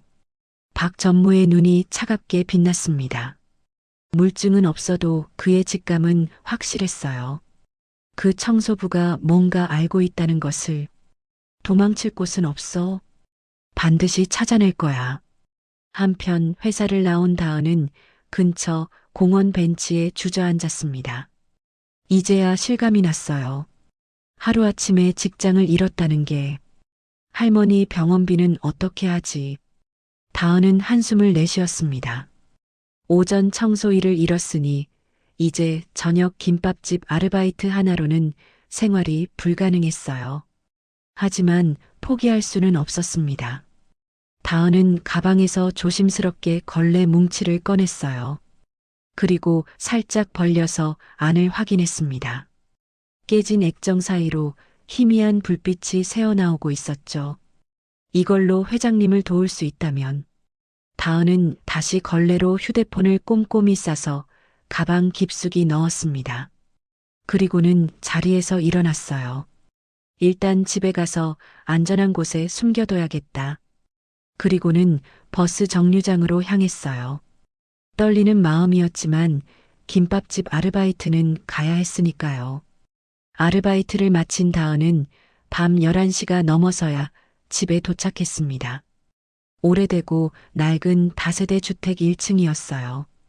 페인트가 벗겨진 철문을 조용히 열고 들어서자 작은 안방에서 할머니의 고른 숨소리가 들려왔습니다. 다은은 신발을 벗으며 안방 문을 살짝 열어봤어요. 얇은 이불을 덮고 곤히 잠든 할머니의 모습이 보였습니다. 주름진 손이 이불 밖으로 나와 있었죠. 다은은 조심스럽게 다가가 할머니의 손을 이불 안으로 넣어드렸습니다. 할머니, 저 왔어요. 다은이 작게 속삭였지만 할머니는 깨지 않았어요. 치매약을 드시면 잠이 깊어지시거든요. 다은은 거실로 나와 작은 식탁 옆에 앉았습니다. 형광등 불빛 아래서 가방을 열었어요. 더러운 걸레 뭉치를 조심스럽게 꺼내자 화장실 냄새가 코를 찔렀습니다. 하지만 다은은 개의치 않았어요. 걸레를 한 겹씩 벗겨내자 거미줄처럼 금이 간 휴대폰이 모습을 드러냈습니다. 차가운 기계 덩어리를 손에 쥐고 있자니 온갖 생각이 머릿속을 스쳤습니다. 이것 때문에 직장을 잃었어. 도둑 취급까지 받았고, 다은은 휴대폰을 탁자 위에 내려놨습니다. 깨진 액정이 형광등 불빛을 받아 이상하게 반짝였어요. 경찰서에 가져갈까? 아니야, 비밀번호도 모르는데. 오히려 내가 훔친 거라고 할지도 몰라. 다은은 고개를 저었습니다. 증거도 없이 대기업 전무를 고발한다는 게 얼마나 무모한 일인지 잘 알고 있었어요. 그럼 그냥 한강에 던져버릴까? 그러면 이 모든 게 끝나는 건데. 하지만 그 순간 새벽 회장실에서 봤던 박만석 회장의 모습이 떠올랐습니다. 서류 더미를 안고 소파에서 쪽잠을 자던 외로운 뒷모습, 식어빠린 커피와 수북한 약봉지들, 바닥에 떨어진 담요. 회장님은 어쩌지? 전무님이 회사를 망치는 걸 그냥 두고 볼 순 없어. 다은은 휴대폰을 다시 집어들었습니다. 이번엔 더 꽉 쥐었어요. 손바닥에 땀이 배어났습니다. 일단 가지고 있자. 회장님을 도울 방법이 분명 있을 거야. 다은은 자리에서 일어나 안방으로 들어갔습니다. 할머니가 주무시는 침대 옆 오래된 장롱 앞에 섰어요. 삐걱거리는 소리가 나지 않도록 조심스럽게 장롱 문을 열었습니다. 제일 아래 칸 깊숙한 곳에 낡은 나무 상자가 하나 있었어요. 할머니가 시집올 때 가져왔다는 예단함이었습니다. 어릴 적 할머니가 이 상자를 열어 금반지 하나를 꺼내 보여주시던 기억이 났어요. 다은아, 이건 할머니 엄마가 주신 거란다. 우리 집안의 가장 소중한 보물이지. 다은은 그 예단함을 조심스럽게 꺼냈습니다. 먼지를 털고 뚜껑을 여니 금반지 하나와 낡은 사진 몇 장이 들어 있었어요. 다은은 휴대폰을 부드러운 손수건으로 한 번 더 감싼 뒤 예단함 구석에 조심스럽게 넣었습니다. 다은은 예단함을 다시 장롱 깊숙한 곳에 넣고 문을 닫았습니다. 그리고는 침대 옆에 앉아 잠든 할머니의 얼굴을 바라봤어요. 할머니, 걱정 마세요. 제가 잘할게요. 다음 날 저녁 5시 반. 다은은 행복 김밥 앞치마를 두르고 주방에 서 있었습니다. 오전 청소 일을 잃었지만 저녁 김밥집 아르바이트는 계속해야 했어요. 생활비라도 벌어야 했으니까요. 다은아, 참치 김밥 2줄 포장. 사장님의 목소리가 주방으로 들려왔습니다. 네, 금방 싸드릴게요. 다은은 일부러 더 밝은 목소리로 대답했어요. 슬픈 내색을 하면 안 됐습니다. 사장님이 걱정하실 테니까요. 김을 펴고 밥을 올리고 속재료를 넣는 익숙한 손놀림. 김밥을 마는 동안만큼은 다른 생각을 할 수 없었어요. 오히려 그게 다행이었습니다. 저녁 7시가 되자 가게가 붐비기 시작했습니다. 퇴근길 직장인들과 학원 마친 학생들로 자리가 가득 찼어요. 여기요. 치즈 김밥이랑 라면 주세요. 떡볶이는 얼마나 기다려야 해요?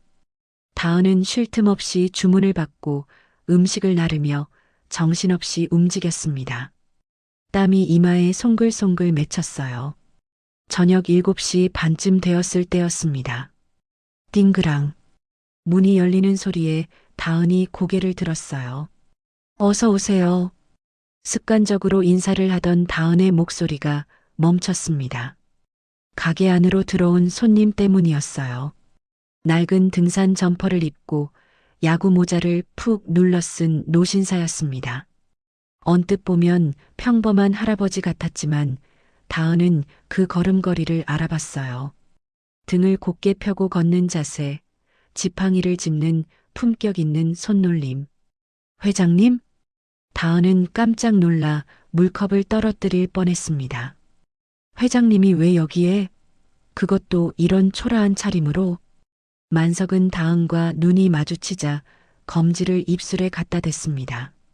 쉬타는 제스처였어요. 그리고는 가게 구석, 사람들 눈에 잘 띄지 않는 테이블로 조용히 걸어가 앉았습니다. 다은은 당황한 마음을 진정시키려 애썼어요. 손님들이 쳐다보고 있었거든요. 물통과 메뉴판을 들고 만석의 테이블로 다가갔습니다. 어서 오세요. 주문 도와드릴. 물컵을 놓으려던 다은의 손이 미세하게 떨렸습니다. 만석은 모자를 살짝 올려 다은을 똑바로 쳐다봤어요. 주름진 얼굴이지만 눈빛만은 형광등 아래서도 또렷했습니다. 여기서 제일 싼 김밥 한 줄 주게. 만석의 목소리는 낮고 차분했어요. 마치 정말 김밥을 먹으러 온 손님처럼 자연스러웠습니다. 다은은 주위를 힐끗 살폈습니다. 다행히 다른 손님들은 자기 음식 먹느라 정신이 없었어요. 다은은 떨리는 목소리로 대답했습니다. 네, 알겠습니다. 김밥 한 줄 나갑니다. 다은은 주방으로 돌아가 김밥을 말기 시작했습니다. 하지만 손이 제대로 움직이지 않았어요. 머릿속이 복잡했습니다. 회장님이 어떻게 여길 찾아오셨지? 날 만나러 온 건가? 아니면 우연히? 김밥을 다 말고 예쁘게 썰어 접시에 담았습니다. 손이 떨려서 칼질이 삐뚤었지만 어쩔 수 없었어요. 다은은 김밥을 들고 박 회장의 테이블로 갔습니다. 김밥 나왔습니다. 고맙네. 만석은 김밥을 받아들고 젓가락을 집었습니다. 하지만 먹지는 않았어요. 그저 김밥을 바라보고만 있었습니다. 다은은 다시 주방으로 돌아갔지만 마음이 계속 신경 쓰였습니다. 손님들 주문을 받고 음식을 나르면서도 자꾸만 회장님 쪽을 쳐다보게 됐어요. 시간이 흘러 저녁 8시가 되자 손님들이 하나둘 빠져나가기 시작했습니다. 가게 안이 조금씩 한산해졌어요. 만석은 여전히 구석자리에 앉아 있었습니다. 김밥은 한 입도 먹지 않은 채 그대로였어요. 다은은 사장님을 돌아봤습니다. 사장님은 설거지를 하느라 뒤편에 계셨어요. 사장님, 잠깐 화장실 다녀올게요. 그래, 다녀와. 다은은 앞치마를 벗어 걸고 만석의 테이블로 다가갔습니다. 주위를 살피고 조심스럽게 의자를 빼앉았어요. 회장님, 다은이 작은 목소리로 불렀습니다. 만석은 모자를 벗어 무릎에 올려놓았습니다. 흰머리가 드러났지만 표정은 온화했어요. 해고당했다지? 미안하네. 나 때문에. 만석의 목소리에는 진심 어린 미안함이 담겨 있었습니다. 아닙니다. 제가 주제넘게 나서서. 다은은 고개를 저었어요. 하지만 눈시울이 붉어졌습니다. 그동안 참았던 감정이 북받쳐 올랐거든요. 만석은 잠시 말없이 다은을 바라봤습니다. 그리고는 주먹을 쥐며 말했어요. 묻고 싶은 게 있어서 왔네. 어제 행사장에서 내게 한 말일세. 정말 철우 통화를 들은 건가? 확실한가? 만석의 눈빛이 진지해졌습니다. 다은은 잠시 망설였어요. 하지만 이미 돌이킬 수 없다는 걸 알고 있었습니다. 다은은 주위를 다시 한번 살폈습니다. 다른 손님들은 멀리 떨어져 있었고 사장님은 여전히 설거지 중이었어요. 다은은 목소리를 더 낮췄습니다. 네. 전무님이 비상구에서 통화하는 걸 우연히 들었습니다. 회사를 공중분해시키고 해외로 뜬다고 하셨어요. 만석의 턱이 미세하게 떨렸습니다. 그리고 다은은 말을 잠시 멈췄습니다. 다음 말을 하면 정말 돌이킬 수 없을 것 같았거든요. 하지만 만석의 눈을 보자 용기가 났습니다. 전무님이 버린 휴대폰을 제가 가지고 있습니다. 뭐라고? 만석의 눈이 커졌습니다.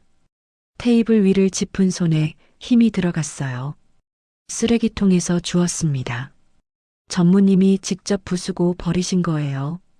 분명 그 안에 중요한 증거가 있을 겁니다. 지금 어디 있나? 집에 안전하게 숨겨뒀습니다. 근데 다은의 목소리가 작아졌습니다. 비밀번호가 걸려 있어서 내용은 못 봤어요. 전무님이 그걸 찾으려고 제 가방까지 뒤지고 저를 쫓아내셨습니다. 분명 그 안에 결정적인 게 있을 거예요. 만석은 한참 동안 아무 말이 없었습니다. 그저 떨리는 손으로 물컵을 들어 물을 한 모금 마셨어요. 그리고는 천천히 손을 뻗어 다은의 거친 손등을 덮었습니다. 따뜻한 온기가 전해졌어요. 자네가 회사를 살렸어. 만석의 목소리가 잠겼습니다. 아니, 늙은 나를 살렸네. 그 휴대폰 절대 뺏기면 안 되네. 내가 반드시 자네를 지켜주겠네. 다은의 눈에서 눈물이 주르륵 흘러내렸습니다. 그동안 혼자 감당하기 너무 무거웠던 짐을 드디어 나눌 수 있다는 안도감 때문이었어요. 내일까지 내가 방법을 찾아보겠네. 그 휴대폰 절대 다른 사람한테 보여주면 안 되네. 네, 회장님. 알겠습니다. 다은은 눈물을 닦으며 고개를 끄덕였습니다. 만석은 자리에서 일어나며 모자를 다시 눌렀었어요. 그럼 내일 보세. 조심해서 들어가고. 만석이 가게 문을 나서자 다은은 안도의 한숨을 내쉬었습니다. 이제 혼자가 아니었어요. 든든한 편이 생겼다는 것만으로도 마음이 한결 가벼워졌습니다. 다음 날 아침 10시, 박 전무는 자신의 집무실에서 창밖을 노려보고 있었습니다. 밤새 한숨도 제대로 못 잤는지 눈밑이 시커멓게 그을렸어요. 와이셔츠는 구겨져 있었고 넥타이는 비뚤어져 있었습니다. 어젯밤 내내 생각했지만 답은 하나였어요. 그 청소부가 휴대폰을 가져간 게 확실했습니다. 도대체 어디다 숨긴 거야? 박 전무는 이를 악물었습니다. 그때 노크 소리가 들렸어요. 똑똑똑. 들어와. 문이 열리고 보안팀장이 들어왔습니다. 그의 얼굴에도 피곤함이 가득했어요. 밤새 건물을 뒤지느라 한숨도 못 잔 게 분명했습니다. 보안팀장은 고개를 푹 숙인 채 조심스럽게 입을 열었어요. 보고 드립니다, 전무님. 어제 저녁부터 오늘 새벽까지 청소 용역 업체 직원들을 전부 불러서 쓰레기 집화장부터 본관 화장실 천장, 휴게실 사물함 뒤, 비상구 구석구석까지 샅샅이 다 뒤졌습니다만 박 전무가 천천히 고개를 돌려 보안팀장을 쳐다봤습니다. 그 눈빛이 너무 차가워서 보안팀장은 자기도 모르게 뒷걸음질을 쳤어요. 말해봐. 찾았어? 못 찾았어? 보안팀장은 침을 꿀꺽 삼키며 기어들어가는 목소리로 대답했습니다. 휴대폰은 나오지 않았습니다. 쾅! 박 전무가 책상 위에 놓인 명패를 집어던졌습니다. 금속 명패가 벽에 부딪히며 요란한 소리를 냈어요. 산산조각이 나서 바닥에 떨어졌습니다. 보안팀장이 움찔하며 몸을 움츠렸어요. 없다고? 이 건물 안구석구석을 다 뒤졌는데 없다고? 박 전무는 거칠게 넥타이를 풀어헤치며 자리에서 벌떡 일어났습니다. 그럼 답은 하나지. 그 여자가 가져간 거야. 내가 지갑 도둑으로 몰았을 때 그 여자 눈빛. 분명 뭔가 숨기고 있었어. 박 전무는 주먹으로 책상을 내리쳤습니다. 책상 위에 서류들이 와르르 쏟아졌어요. 분명 어딘가에 숨겨서 나간 게 확실해. 박 전무는 인터폰 버튼을 거칠게 눌렀습니다. 비서실, 당장 들어와. 잠시 후 비서가 황급히 문을 열고 들어왔습니다. 손에는 누런 대봉투를 들고 있었어요. 전무님 부르셨습니까? 어제 시킨 뒷조사 제대로 했겠지? 비서는 대봉투를 조심스럽게 책상 위에 올려놓았습니다. 네, 전무님. 김다은에 대해 조사한 내용 전부 여기 있습니다. 박 전무는 봉투를 낚아채듯 집어들었어요. 거칠게 봉투를 뜯어 안에 있던 서류들을 쏟아냈습니다. 가족관계 증명서가 제일 먼저 보였어요. 박 전무는 그걸 집어들고 눈을 가늘게 뜨며 읽기 시작했습니다. 김다은 27살. 부모는 고등학교 2학년 때 교통사고로 사망. 그 후 할머니 손에서 자람. 박전무의 입꼬리가 비틀어졌습니다. 다음 서류는 기초생활수급자 증명서였어요. 기초생활수급자라. 돈이 없구만. 그 밑에는 병원 진단서가 있었습니다. 박전무는 그걸 집어들고 천천히 읽었어요. 할머니, 치매로 현재 요양 중. 박전무의 눈빛이 번뜩였습니다. 그리고 제일 밑에 있던 사진 한 장을 집어들었어요. 휠체어에 앉은 할머니의 모습이었습니다. 허리가 굽고 머리가 하얗게 센 할머니가 카메라를 보며 어리둥절한 표정을 짓고 있었어요. 박전무는 그 사진을 책상 위에 탁 하고 내려놓았습니다. 그리고는 손가락으로 할머니의 얼굴을 톡톡 치며 비릿한 미소를 지었어요. 치매 노인이라 판단력도 없겠네. 비서가 조심스럽게 말을 이었습니다. 할머니 병원비를 대느라 사채까지 쓴 적이 있다고 합니다. 현재도 매달 병원비 때문에 쪼들리고 있고요. 조사 결과 할머니는 김다은의 유일한 혈육입니다. 박전무의 미소가 더 짙어졌습니다. 유일한 혈육. 그럼 목숨보다 아끼겠네. 박전무는 다시 할머니 사진을 집어들고 한참 바라봤어요. 무언가 계획을 세우는 듯한 표정이었습니다. 보호자는 일용직 청소부고 치매 노인은 판단력이 없고 강제 입원시키기 딱 좋은 조건이네. 비서와 보안팀장의 얼굴이 굳었습니다. 설마 하는 불길한 예감이 들었거든요. 박전무는 전화기를 집어들었습니다. 당장 사설 요양원 업체 중에 입 무거운 곳 알아봐. 그리고 앰뷸런스 한 대 준비하고 덩치 좋은 직원들로. 전무님 그건. 보안팀장이 말을 꺼내려 했지만 박 전무가 손으로 막았습니다. 입 다물고 시키는 대로만 해. 오늘 안으로 처리해. 네, 알겠습니다. 보안팀장은 깍듯하게 대답했죠. 같은 시각 다은의 집은 평화로운 아침이었습니다. 다은은 고무장갑을 끼고 부엌에서 설거지를 하고 있었어요. 할머니가 아침으로 드신 죽그릇을 정성스럽게 씻고 있었죠. 달그락 달그락. 그릇 부딪히는 소리가 좁은 집안에 울려 퍼졌어요. 안방에서는 할머니가 텔레비전을 보고 계셨습니다. 아침 드라마가 나오고 있었죠. 할머니는 화면을 보며 어린아이처럼 웃거나 화를 내셨어요. 어머, 저 사람 나빠라. 왜 저래?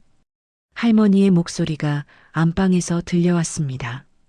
다은은 미소를 지으며 큰 소리로 대답했어요. 할머니, 드라마 재밌으세요? 응, 재밌는데 저 사람이 너무 나빠. 다은은 그릇을 다 씻고 헹구기 시작했습니다. 물소리가 경쾌하게 울렸어요. 할머니, 이따가 점심에는 계란찜 해줄까요? 할머니 좋아하시는 말랑말랑한 거요. 오, 좋지. 나는 우리 다은이가 해주는 게 제일 맛있어. 다은은 피식 웃으며 헹군 그릇을 건조대에 올려놓았습니다. 설거지를 마치고 할머니 점심을 미리 준비하려고 할 때였어요. 띠리리링, 띠리리링. 식탁 위에 놓인 휴대폰이 요란하게 울렸어요. 다은은 고무장갑을 벗으며 휴대폰을 집어들었습니다. 화면에는 발신자 표시 제한이라고 떠 있었어요. 누구지? 다은은 고개를 갸웃하며 통화 버튼을 눌렀습니다. 여보세요? 김다은 씨? 수화기 너머로 차갑고 건조한 남자 목소리가 들려왔습니다. 다은은 그 목소리를 단번에 알아챘어요. 툭! 다은의 손에서 고무장갑이 바닥으로 떨어졌습니다. 심장이 쿵하고 발끝까지 내려앉는 것 같았어요. 나야, 박전무. 다은의 온몸이 얼어붙었습니다. 손이 부들부들 떨렸어요. 전무님이 어떻게 제 번호를. 직원 신상 터는 건 일도 아니지. 박 전무의 목소리는 여유로웠습니다. 마치 쥐를 가지고 노는 고양이 같았어요. 본론만 말할게. 내 휴대폰 가지고 있지? 다은은 대답하지 못했습니다. 목구멍이 바짝 말라서 소리가 나오지 않았어요. 1시간 줄 테니까 지금 당장 회사 로비로 가져와. 알았지? 저는 다은은 떨리는 목소리로 겨우 말을 꺼냈습니다. 휴대폰이요? 저는 모르는 일입니다. 정말 없어요. 수화기 너머로 낮은 웃음소리가 들려왔습니다. 등골이 오싹해지는 소리였어요. 아직 상황 파악이 안 되나 보네. 좋아, 그럼 힌트를 줄게. 박 전무는 잠시 말을 멈췄습니다. 그리고는 천천히 또박또박 말했어요. 지금 내 집 대문 앞에 사람들이 서 있을 거야. 덩치 큰 남자들. 한번 창문으로 내다봐. 다은은 소스라치게 놀라 부엌 쪽 창문으로 달려갔습니다. 뿌연 유리창 너머로 검은색 승합차가 한 대 서 있는 게 보였어요. 차 옆에는 정말로 덩치 큰 남자 2명이 서 있었습니다. 다은의 얼굴에서 핏기가 쫙 빠졌습니다. 보이지? 사설 요양원 직원들이야. 요양원이요? 그래. 보호자가 능력이 없어서 치매 노인을 제대로 돌보지 못하고 방치한다고 신고가 들어왔거든. 다은의 눈이 커졌습니다. 온몸에서 식은땀이 흘러내렸어요. 그게 무슨 아주 멀고 시설 열악한 곳으로 모셔드릴 생각이야. 거기 한번 들어가면 죽을 때까지 못 나와. 면회도 안 되고. 이건 명백한 협박이었습니다. 아니, 협박을 넘어선 납치 예고였어요. 다은의 눈앞이 하얘졌습니다. 할머니가 낯선 남자들에게 끌려가는 상상이 머릿속을 가득 채웠어요. 휠체어에 앉은 할머니가 울부짖으며 다은을 찾는 모습, 차가운 요양원 방에 홀로 누워 계신 할머니의 모습. 안 돼요. 다은이 비명처럼 소리쳤습니다. 하지 마세요. 할머니는 아무 잘못도 없어요. 제발 할머니만은 건드리지 마세요. 그럼 좋은 말 할 때 가져와. 휴대폰? 박 전무의 목소리는 여전히 차갑고 건조했습니다. 다은은 울음을 참으며 떨리는 목소리로 물었어요. 도대체 그 휴대폰에 뭐가 들어있길래 이렇게까지 하시는 거예요? 남들이 알면 안 되는 범죄 증거라도 들어있나요? 수화기 너머로 잠시 침묵이 흘렀습니다. 다은은 그 침묵에서 확신을 얻었어요. 역시 그 안에 결정적인 증거가 들어있는 게 분명했습니다. 곧 박 전무의 목소리가 낮게 깔렸습니다. 마치 으르렁거리는 짐승 같았어요. 닥치고 가져와. 그 안에 든 게 세상에 나오면 내 할머니뿐만 아니라 너도 쥐도 새도 모르게 사라질 수 있어. 다은의 등골에 오한이 흘렀습니다. 마지막이야. 선택해. 휴대폰이야, 할머니야? 다은은 더 이상 버틸 수가 없었습니다. 안방에서 드라마를 보며 웃고 계신 할머니 생각에 가슴이 찢어질 것 같았어요. 갈게요. 다은이 울먹이며 소리쳤습니다. 지금 당장 갈게요. 그러니까 제발 할머니만은 건드리지 마세요. 그래, 잘 생각했어. 1시간 안에 안 오면 어떻게 되는지 알지? 툭! 전화가 끊어졌습니다. 다은은 휴대폰을 쥔 채 그 자리에 주저앉았습니다. 온몸에 힘이 하나도 없었어요. 손이 너무 떨려서 휴대폰을 떨어뜨릴 뻔했습니다. 어떡하지? 어떻게? 이성적인 판단이 불가능했습니다. 머릿속이 새하얗게 비었어요. 지금 당장 휴대폰을 주지 않으면 할머니와 영영 헤어질지도 몰랐습니다. 다은은 벌떡 일어나 안방으로 달려갔습니다. 장롱문을 열고 제일 아래 칸에 있는 예단함을 꺼냈어요. 손이 너무 떨려서 뚜껑을 2번이나 놓쳤습니다. 예단함을 열자 손수건에 쌓인 휴대폰이 보였습니다. 다은은 그걸 꺼내 움켜쥐었어요. 안방 문을 닫으며 할머니에게 소리쳤습니다. 할머니, 제가 잠깐 나갔다 올게요. 문 절대 열어주면 안 돼요. 누가 와도 절대 문 열어주지 마세요. 다은아, 어디가? 나 무서운데. 할머니의 불안한 목소리가 들렸지만 다은은 대답할 수 없었습니다. 신발도 제대로 신지 못한 채 현관문을 열고 뛰쳐나갔어요. 좁은 골목길을 미친 듯이 달렸습니다. 숨이 턱 끝까지 차올랐어요. 가슴이 터질 것 같았지만 멈출 수 없었습니다. 빨리 가야 해. 할머니를. 그때였습니다. 기익. 골목 어귀에서 검은색 대형 세단 한 대가 다은의 앞을 가로막으며 급정거했습니다. 다은은 깜짝 놀라 뒷걸음질을 쳤어요. 박 전무가 보낸 사람들인 줄 알았거든요. 공포에 질린 다은은 휴대폰을 등 뒤로 숨겼습니다. 그때 뒷좌석 문이 벌컥 열렸습니다. 지팡이를 짚은 노신사가 급하게 차에서 내렸어요. 박만석 회장이었습니다. 다은 씨, 만석의 목소리를 듣는 순간 다은의 다리에서 힘이 쭉 빠졌습니다. 그 자리에 주저앉으며 오열하기 시작했어요. 회장님, 흑흑, 죄송해요. 죄송합니다. 만석이 다급하게 다은에게 다가왔습니다. 무슨 일인가? 왜 이렇게 울고 있나? 전무님이 사람들을 보냈대요. 지금 당장 휴대폰 안 가져가면 할머니를 요양원에 가둬버린대요. 다은은 울면서 말을 이었습니다. 빨리 가야 해요. 안 그러면 할머니가. 만석은 공포에 떠는 다은을 따뜻하게 감싸 안았습니다. 마치 손녀를 안아주듯 부드럽게요. 내가 지켜준다고 했지 않은가. 걱정 말게나. 하지만 사람들이 집 앞에. 만석이 손짓을 하자 골목 뒤편에서 하얀색 앰뷸런스가 나타났습니다. 해성병원 로고가 선명하게 보였어요. 건장한 경호원 여러 명도 함께 나타났습니다. 다은 씨 집을 감싸고 있던 사람들은 우리 쪽 경호원들이야. 놀랐구나. 할머니는 내가 안전하게 모실 거야. 당장 우리 병원 VIP 병실로 모시겠네. 만석의 지시에 따라 경호원들이 다은의 집으로 들어갔습니다. 멀리서 박 전무가 보낸 검은 승합차가 황급히 도망치는 게 보였어요. 다은은 그제야 긴장이 풀리며 그 자리에 주저앉아 펑펑 울었습니다. 감사합니다. 정말 감사합니다, 회장님. 만석은 바닥에 주저앉은 다은을 직접 일으켜 세웠습니다.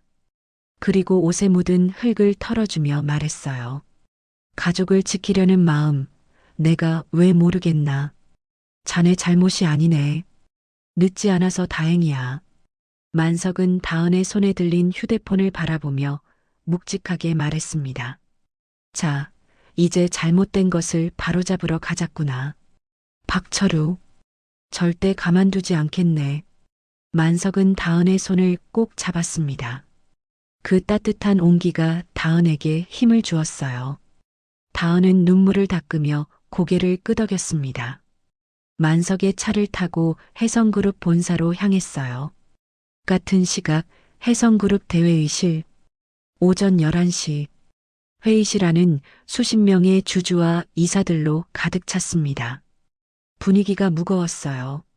모두들 심각한 표정으로 앉아 있었습니다.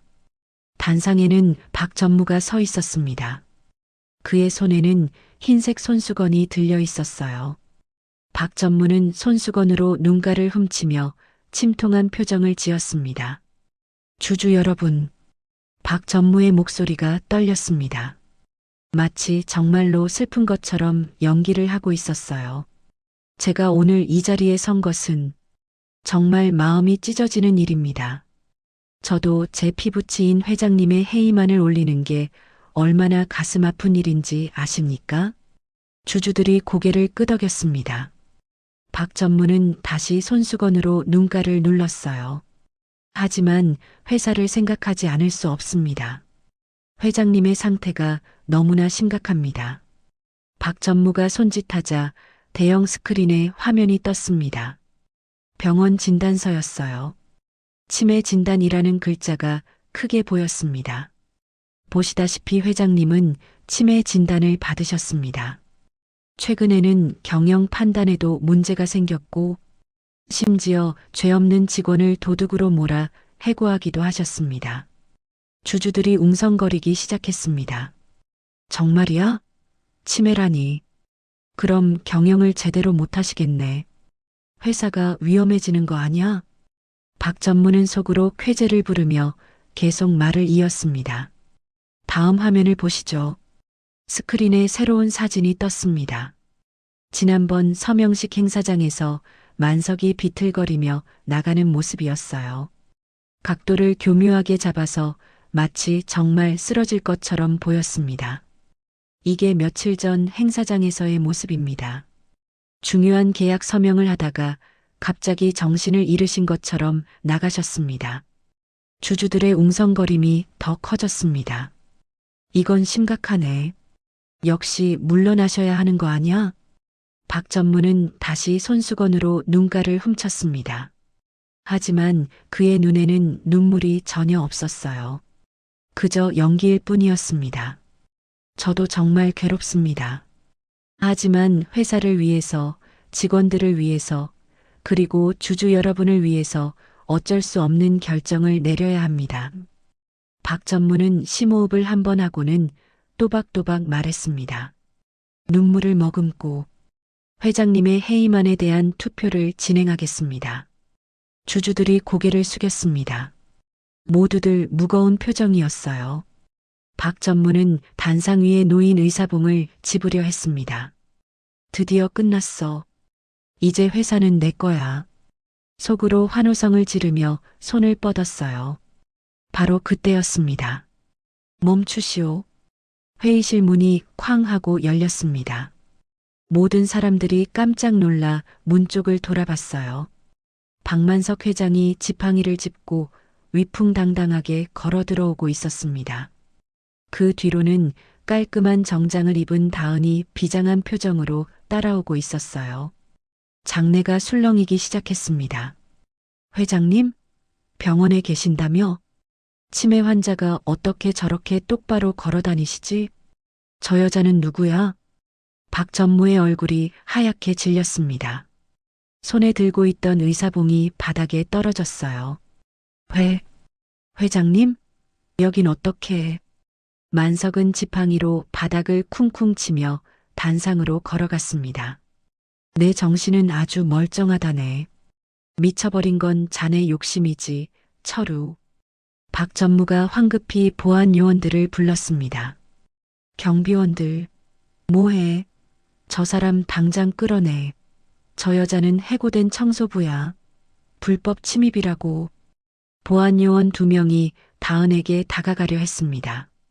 하지만 만석이 지팡이로 바닥을 쿵 하고 내리쳤어요. 감히 누가 내 손님을 건드려. 만석의 목소리에는 카리스마가 넘쳤습니다. 보안 요원들이 움찔하며 멈춰섰어요. 이분은 내 귀한 손님이다. 누구도 손대지 마라. 만석의 눈짓에 다은은 고개를 들고 단상으로 걸어갔습니다. 떨리는 마음이었지만 발걸음은 확고했어요. 주주들이 수군거렸습니다. 저 여자가 누구지? 손에 뭘 들고 있는 거야? 다은은 단상 위로 올라가 마이크 앞에 섰습니다. 심호흡을 한 번 하고는 또렷하게 말했어요. 안녕하십니까? 저는 이 건물에서 청소 일을 하던 김다은이라고 합니다. 장내가 조용해졌습니다. 모두들 다은을 주목했어요. 박 전무님은 저를 도둑으로 몰아 해고했습니다.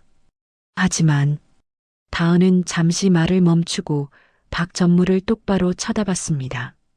진짜 도둑은 따로 있습니다. 바로 박 전무님입니다. 뭐라고? 박 전무가 소리쳤습니다. 하지만 다은은 멈추지 않았어요. 다은은 가방에서 깨진 휴대폰을 꺼내 들어 올렸습니다. 거미줄처럼 금이 간 휴대폰이 조명을 받아 반짝였어요. 이것은 박 전무님이 증거를 인멸하기 위해 직접 부수고 버린 휴대폰입니다. 이 안에 전무님이 회사를 팔아넘기려 한 모든 증거가 들어 있습니다. 주주들이 놀라서 웅성거리기 시작했습니다. 증거라니? 무슨 증거? 회사를 팔아넘긴다고? 다은은 휴대폰을 프레젠테이션 케이블에 연결했습니다. 대형 스크린에 깨진 휴대폰 화면이 크게 떴어요. 화면에는 비밀번호 입력창이 보였습니다. 그 아래에는 작은 글씨로 남은 횟수 5회라고 적혀 있었어요. 박 전무가 코웃음을 쳤습니다. 여유를 되찾은 듯 했어요. 정말 웃기는 소설을 쓰는구만. 훔쳐간 내 휴대폰을 기어이 들고 왔군. 그래봤자 소용없어. 내가 어떻게 비밀번호를 알아? 박 전무는 주주들을 향해 큰 소리로 말했습니다. 여러분, 저 휴대폰은 제 업무용 보안폰입니다.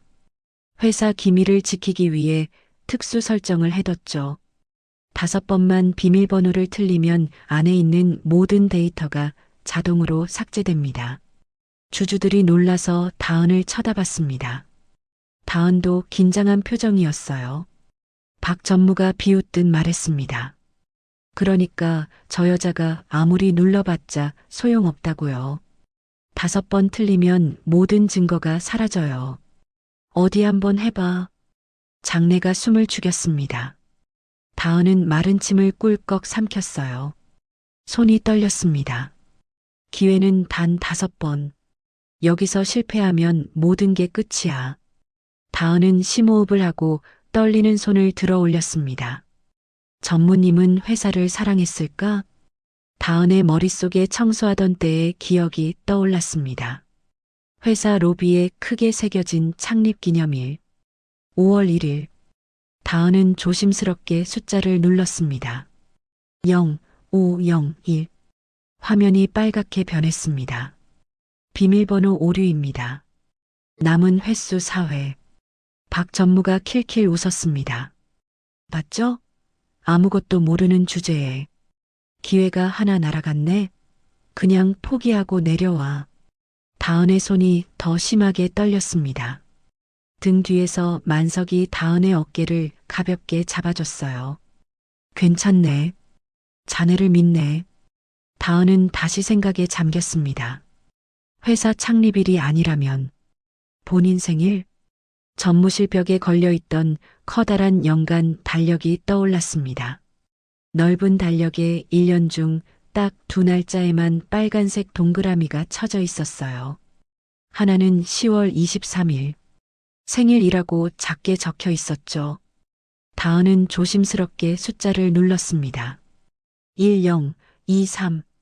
화면이 또다시 빨갛게 변했습니다. 비밀번호 오류입니다.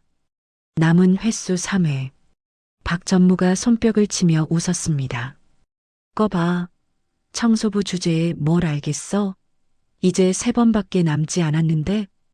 박 전무는 보안 요원들을 향해 손짓했습니다. 저 여자 당장 끌어내. 보안 요원 2명이 다시 다가왔습니다. 하지만 만석이 앞을 막아섰어요. 아직 기회가 3번이나 남았다네. 끝까지 지켜보게.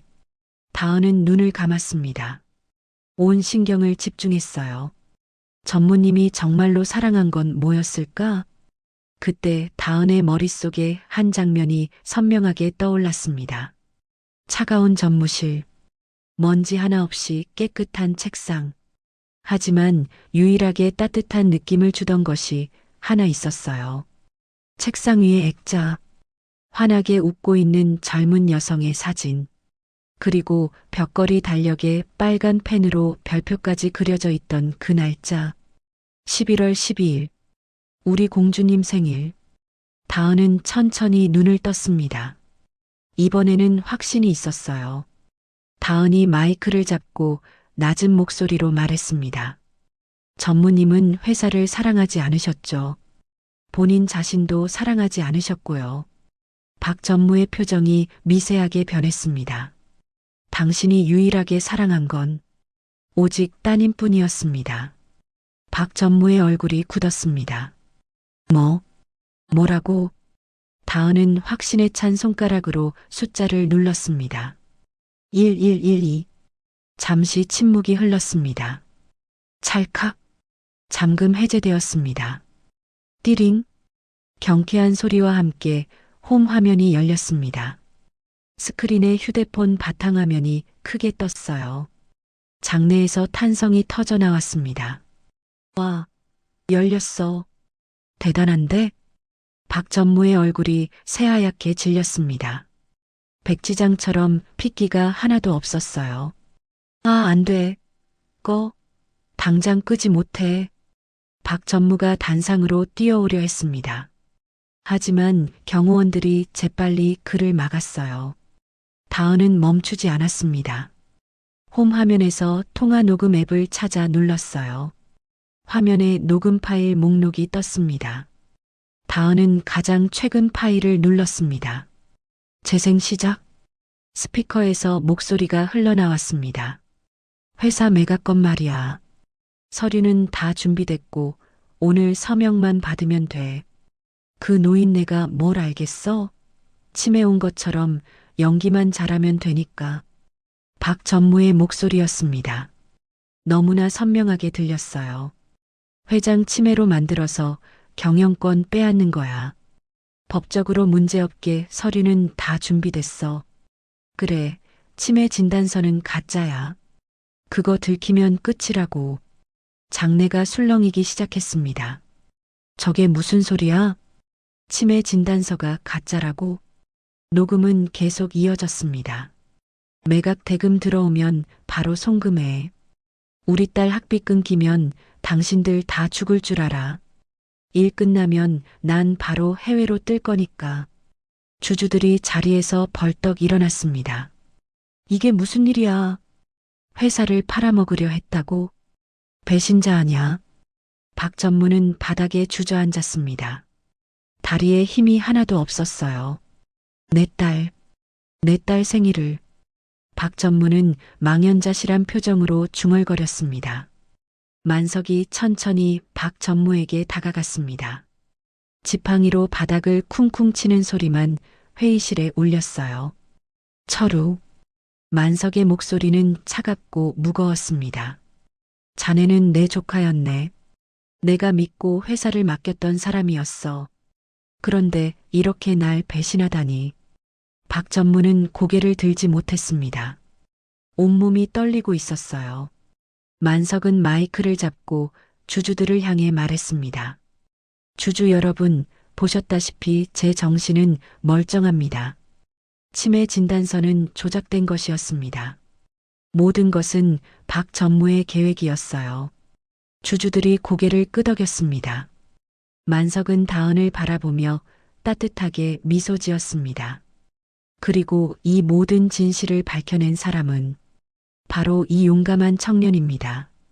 김다은 씨입니다. 만석이 박수를 치기 시작했습니다. 곧 주주들도 하나둘 박수를 치기 시작했어요. 짝짝짝짝. 박수 소리가 회의실을 가득 채웠습니다. 다은의 눈에서 눈물이 주르륵 흘러내렸습니다. 투명인간 취급받던 청소부가 회사의 영웅이 되는 순간이었어요. 다은은 눈물을 닦으며 주위를 둘러봤습니다. 자신을 바라보는 수많은 시선들. 하지만 이번엔 무시하는 눈빛이 아니었어요. 존경과 감사의 눈빛이었습니다. 그때 단상 한쪽에서는 다른 광경이 펼쳐지고 있었습니다. 박전무가 바닥에 주저앉아 있었어요. 경호원들이 그의 양팔을 붙잡고 있었지만 박전무는 이미 저항할 힘도 없어 보였습니다. 박수 소리가 잦아들자 장내가 다시 웅성거리기 시작했습니다. 한 주주가 벌떡 일어나 소리쳤어요. 이게 무슨 소리예요? 회사를 팔아넘기려 했다니. 다른 주주도 자리에서 일어났습니다. 배임이에요. 횡령이고 당장 경찰에 신고해야 합니다. 끌어내요. 당장 끌어내라고요. 주주들의 분노가 폭발했습니다. 신뢰했던 전무가 회사를 배신했다는 사실에 모두가 충격을 받았어요. 박전무는 사색이 된 얼굴로 비틀거리며 일어섰습니다. 그리고는 단상 위 마이크를 붙잡았어요. 아, 아닙니다. 박 전무의 목소리가 떨렸습니다. 이건 조작이에요.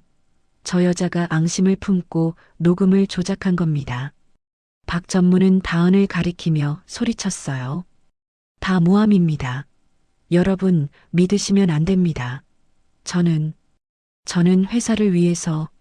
하지만 아무도 그의 말을 믿지 않았습니다. 녹음 파일에 담긴 목소리는 너무나 선명했고 내용은 너무나 구체적이었거든요. 만석이 지팡이를 들어 바닥을 쿵 하고 내리쳤습니다. 증거가 이렇게 명백한데 어디서 혓바닥을 놀리나? 만석의 목소리는 우렁찼습니다. 이른이 넘은 나이지만 카리스마는 여전했어요. 경호팀, 만석이 손짓하자 건장한 경호원 4명이 단상으로 올라왔습니다. 당장 저 사람을 끌어내. 그리고 경찰에 인계해. 네, 회장님. 경호원들이 박 전무의 양팔을 꺾어 제압했습니다. 박 전무가 발버둥을 쳤어요. 나, 이거 안 나? 내가 누군지 알아? 나는 이 회사 전무야. 전무라고. 하지만 경호원들은 꿈쩍도 하지 않았습니다. 오히려 더 단단히 붙잡았어요. 만석은 비서실장을 향해 차갑게 말했습니다. 비서실장, 지금 당장 경찰에 연락하게. 횡령, 배임 혐의로 고소할 거야. 네, 회장님. 즉시 연락하겠습니다. 비서실장이 급하게 회의실 밖으로 나갔습니다. 그리고 협박 혐의도 추가하게. 김다은 씨의 할머니를 협박한 것까지 전부 다. 알겠습니다. 만석은 다시 박 전무를 돌아봤습니다. 이 녹음 파일도 증거로 제출할 거야. 더 이상 변명은 소용없네. 박 전무는 경호원들에게 질질 끌려가고 있었습니다. 그때 박 전무가 다은을 돌아보며 소리쳤어요. 너, 내가 감히. 박 전무의 눈에는 광기가 서려 있었습니다. 내가 감히 내 앞길을 막아? 내 딸 유학비가 얼만지 알아? 박 전무의 목소리가 점점 커졌습니다. 이게 다 내 딸을 위해서였어. 내 딸 행복하게 해주려고 한 건데 뭐가 잘못된 거야? 장내가 조용해졌습니다. 모두가 박 전무를 바라봤어요. 다은은 피하지 않고 박 전무를 똑바로 쳐다봤습니다. 그리고는 차분하지만 단호한 목소리로 말했어요. 전무님. 다은의 목소리가 회의실에 울렸습니다. 전무님 따님도 아빠가 훔친 돈으로 공부하고 싶진 않을 거예요. 박 전무의 몸이 굳었습니다. 따님은 정직한 아버지를 원하셨을 거예요. 비록 가난해도 떳떳한 아버지를요. 다은은 잠시 말을 멈췄습니다. 그리고는 조용히 덧붙였어요. 그게 전무님이 따님에게 주는 마지막 생일 선물인가요? 범죄자 아버지라는 멍해요? 그 말에 박 전무는 할 말을 잃었습니다. 입을 벌렸다 닫았다를 반복했지만 아무 소리도 나오지 않았어요. 박 전무의 고개가 천천히 떨어졌습니다. 어깨가 축 처졌어요. 욕심에 눈이 멀어 딸에게 씻을 수 없는 상처를 준 비참한 아버지의 모습이었습니다. 끌고 나가. 만석의 명령에 경호원들이 박 전무를 회의실 밖으로 끌고 나갔습니다. 아, 나 달란 말이야. 박 전무의 처절한 비명소리가 복도에 울려 퍼졌습니다. 하지만 그 소리는 점점 멀어지더니 이내 사라졌어요. 회의실 안에는 무거운 침묵이 흘렀습니다. 그때 만석이 지팡이를 짚고 단상 중앙으로 걸어갔습니다. 그의 걸음걸이는 무거웠어요. 만석은 마이크 앞에 서서 심호흡을 했습니다. 그리고는 떨리는 목소리로 말하기 시작했어요. 주주 여러분, 그리고 임직원 여러분.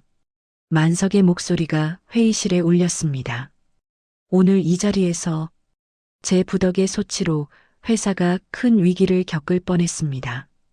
만석은 잠시 말을 멈추고 주위를 둘러봤어요. 제가 사람을 제대로 보지 못했습니다. 제 조카를 믿고 회사를 맡겼지만 그가 이런 배신을 할 줄은 몰랐습니다. 만석의 눈가가 붉어졌습니다. 진심으로 사죄드립니다. 만석이 깊이 허리를 숙였습니다. 이른이 넘은 노인이 구부정한 허리로 고개를 숙이는 모습에 주주들도 숙연해졌어요. 잠시 침묵이 흐른 뒤 만석이 천천히 고개를 들었습니다. 그리고는 다은의 어깨를 부드럽게 감싸며 앞으로 이끌었습니다. 수백 명의 시선이 다은에게 쏠렸습니다. 다은은 긴장한 표정으로 서 있었어요. 이 청년은 아무도 관심 갖지 않는 새벽 시간에도 성실하게 일했습니다. 남이 보지 않는 곳에서도 양심을 지켰어요. 만석은 다은을 바라보며 미소 지었습니다. 그리고 위험을 무릅쓰고 진실을 밝혀냈습니다. 자신의 직장을 잃고 도둑 취급을 받으면서도요. 주주들이 고개를 끄덕였습니다. 만석은 목소리를 높였어요. 모두가 외면할 때 가장 낮은 곳에서 용기를 내어 진실을 말해준 이 청년에게 다시 한번 박수를 부탁드립니다. 만석이 먼저 박수를 쳤습니다. 그리고 순식간에 모든 사람들이 일어나 박수를 쳤습니다. 이사들이 다은에게 다가와 고개를 숙여 인사했습니다. 정말 감사합니다. 용기 있는 행동이었습니다. 덕분에 회사를 지켰습니다. 다은은 얼떨떨해서 어쩔 줄 몰랐어요. 계속 고개를 숙이며 인사했습니다. 아니에요. 제가 한 건 별로 없어요. 하지만 박수는 멈추지 않았습니다. 오히려 더 커졌어요. 다은의 눈에서 다시 눈물이 흘러내렸습니다. 이번엔 기쁨의 눈물이었어요. 벅차오르는 감정에 눈시울이 붉어졌습니다. 한참 후 모든 소동이 끝났습니다. 주주총회는 박 전무의 해임과 만석의 연임을 만장일치로 결정했어요. 경찰도 도착해서 박 전무를 연행해 갔습니다. 다은은 만석의 안내로 회장실 옆 응접실로 갔습니다. 다리에 힘이 하나도 없었어요. 소파에 앉자마자 긴장이 풀리며 온몸이 떨렸습니다. 끝났어.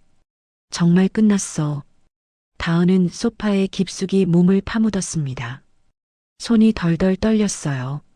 만석이 응접실 한쪽에 있는 작은 주방으로 갔습니다. 잠시 후 김이 모락모락 나는 찻잔을 들고 돌아왔어요. 자, 마시게. 만석이 다은에게 유자차를 건넸습니다. 다은이 놀란 표정으로 찻잔을 받았어요. 회장님이 직접. 괜찮네. 자네가 새벽에 내게 차를 타줬듯이 이제 내가 자네에게 차를 타주는 거지. 다은은 찻잔을 두 손으로 감싸 쥐었습니다. 따뜻한 온기가 손바닥을 타고 전해졌어요. 그 온기가 얼어붙었던 몸을 녹여주는 것 같았습니다. 만석이 다은 옆에 앉았습니다. 많이 놀랐지? 네. 다은은 고개를 끄덕였습니다. 그리고는 문득 걱정스러운 표정으로 물었어요. 회장님, 할머니는요? 정말 괜찮으신 거죠? 만석이 따뜻하게 미소 지었습니다. 그럼 지금 우리 병원 VIP 병동에서 간호사들이 극진히 모시고 있네. 만석은 주머니에서 휴대폰을 꺼내 다은에게 보여줬어요. 화면에는 깨끗한 병실에서 환하게 웃고 계신 할머니의 사진이 있었습니다. 방금 병원장에게 보고받았는데 말이야. 점심도 두 그릇이나 비우시고 지금은 낮잠 주무신다더군. 그 말을 듣는 순간 다은은 참았던 감정이 터져 나왔습니다. 흐엉, 엉엉. 다은이 아이처럼 엉엉 울기 시작했어요. 너무 무서웠어요. 할머니 잘못되는 줄 알고.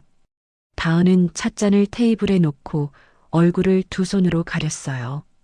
어깨가 들썩이며 울었습니다.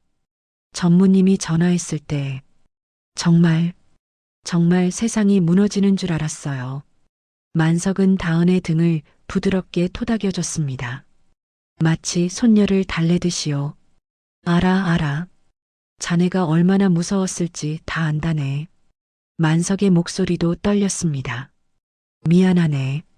내가 미리 막지 못해서. 자네가 그런 무서운 일을 겪게 해서. 아니에요. 다은이 고개를 저으며 울먹였습니다. 회장님 덕분에 할머니를 지킬 수 있었어요. 회장님이 안 계셨으면 저 혼자서는 할 수 없었을 거예요. 만석이 다은의 어깨를 꼭 안아줬습니다. 고맙다, 다은 씨. 자네 덕분에 나도 회사도 그리고 내 양심도 지켰어. 두 사람은 한참 동안 말없이 앉아 있었습니다. 1년이라는 시간이 흘렀습니다. 어느 화창한 봄날 아침 오전 8시 30분 해성그룹 본사 로비의 회전문이 빙글빙글 돌아가며 한 젊은 여성을 들여보냈습니다. 김다은이었어요. 하지만 1년 전의 다은과는 많이 달라져 있었습니다. 낡은 청소복 대신 깔끔한 베이지색 정장을 입고 있었어요. 머리도 단정하게 묶었고 얼굴에는 은은한 화장이 되어 있었습니다. 무엇보다 가장 큰 변화는 다은의 표정이었어요. 1년 전 피곤에 지쳐있던 얼굴 대신 이제는 자신감 넘치는 밝은 미소가 가득했습니다. 다은의 목에는 사원증이 걸려 있었어요. 해성복지재단 사회복지팀 김다은 주임이라고 적혀 있었습니다. 김 주임님, 좋은 아침이에요. 로비를 지나가던 직원이 환하게 웃으며 인사했습니다. 아, 네. 좋은 아침입니다. 다은도 밝게 웃으며 인사를 받았어요. 엘리베이터를 기다리는 동안 다은은 로비를 둘러봤습니다. 1년 전 이곳에서 청소를 하던 자신의 모습이 떠올랐어요. 새벽 5시에 출근해서 청소 카트를 밀던 모습. 아무도 관심 갖지 않던 투명 인간 같던 시절. 정말 많이 달라졌어. 다은은 마음속으로 중얼거렸습니다. 박 전무 사건 이후 만석은 다은에게 전폭적인 지원을 해줬습니다. 우선 해성병원에서 할머니를 VIP 대우로 모시게 해줬어요. 전문 요양사가 상주하는 특별병동에서 할머니는 최고의 케어를 받고 계셨습니다. 그리고 다은에게는 야간 대학사회복지학과 입학을 지원해줬어요. 학비는 물론이고 생활비까지 장학금으로 지원해줬습니다. 낮에는 해성복지재단에서 일하고 저녁에는 대학에서 공부하는 바쁜 일상이었지만 다은은 행복했어요. 더 이상 병원비 걱정을 하지 않아도 됐고 할머니와 생이별할까 두려워하지 않아도 됐으니까요. 엘리베이터가 도착했습니다. 다은은 5층에 있는 복지재단 사무실로 올라갔어요. 다은 씨, 어서 와요. 주임님, 오늘 일정 확인하셨어요? 동료 직원들이 반갑게 인사했습니다. 다은은 자신의 자리로 가서 가방을 내려놓았어요. 책상 위에는 액자가 하나 놓여 있었습니다. 할머니의 사진이었어요. 사진 속 할머니는 깨끗한 병실에서 환하게 웃고 계셨습니다. 두 손으로 V를 그리고 계셨죠. 옆에는 같은 병동에 계신 할머니 친구분들도 함께 찍혀 있었어요. 다은은 사진을 보며 미소 지었습니다. 할머니, 오늘도 건강하게 지내고 계시겠지? 1년 전 치매로 고생하시던 할머니는 이제 많이 좋아지셨습니다. 전문적인 치료와 케어 덕분이었어요. 기억력도 조금씩 돌아오고 계셨습니다. 무엇보다 할머니는 이제 외롭지 않으셨어요. 같은 병동에 계신 어르신들과 친구가 되셔서 매일 즐겁게 지내고 계셨습니다. 지옥 같던 삶이 거짓말처럼 천국으로 바뀌었어. 다은은 가슴 깊이 감사했습니다. 다은 씨, 오늘 오전에 독거노인 가정 방문 있어요. 준비됐죠? 팀장님이 물었습니다. 네, 준비 다 됐습니다. 다은은 힘차게 대답했어요. 이제 다은은 어려운 이웃을 돕는 사회복지사로 일하고 있었습니다. 자신이 받은 도움을 이제는 다른 사람들에게 나눠주는 거였죠. 오전 8시 50분. 회의 준비를 위해 1층 로비로 내려온 다은은 엘리베이터를 기다리고 있었습니다. 그때였어요. 아이고. 갑자기 큰 소리가 들렸습니다. 다은이 고개를 돌리니 청소 카트를 밀던 중년 여성이 물통을 엎질러 버렸어요. 철벅! 물이 대리석 바닥에 쏟아졌습니다. 여사님은 당황해서 어쩔 줄 몰라 하셨어요. 아이고, 이를 어째. 큰일 났네. 여사님의 목소리가 떨렸습니다. 손도 부들부들 떨리고 있었어요. 그때 출근하던 정장 입은 직원 몇 명이 지나갔습니다. 아이, 조심하시지. 쯧쯧 아침부터. 직원들은 혀를 차며 물웅덩이를 피해갔어요. 아무도 도와주지 않았습니다. 여사님은 더욱 당황하셨어요. 바닥에 쪼그리고 앉아 손으로 물을 닦으려 하셨습니다. 다은은 그 모습을 보며 1년 전 자신의 모습이 떠올랐습니다. 투명인간 취급받던 청소부 시절. 실수해도 아무도 도와주지 않던 그때. 다은은 망설이지 않고 여사님에게 달려갔습니다. 이모님. 다은이 여사님 옆에 쪼그리고 앉았어요. 괜찮으세요? 제가 도와드릴게요. 아니, 아가씨. 옷 버리게. 괜찮아요. 여사님이 손사래를 쳤지만 다은은 이미 청소 카트에서 대걸레를 꺼내고 있었습니다. 다은은 익숙한 솜씨로 대걸레를 바닥에 대고 물기를 닦아냈어요. 손놀림이 정말 능숙했습니다. 어머, 아가씨 잘하네. 여사님이 놀라서 말했어요. 다은이 활짝 웃으며 대답했습니다. 저도 1년 전엔 이 자리에서 바닥 닦았는걸요. 이게 제 전공이에요. 정말요? 네. 그래서 청소는 자신 있어요. 다은은 금방 바닥을 깨끗하게 닦아냈습니다. 그리고는 여사님을 도와 물통을 다시 카트에 올려드렸어요. 이모님, 다음부터는 물통을 카트 안쪽 깊숙이 넣어두세요. 그럼 안 넘어져요. 아이고, 고마워요, 아가씨. 정말 고마워요.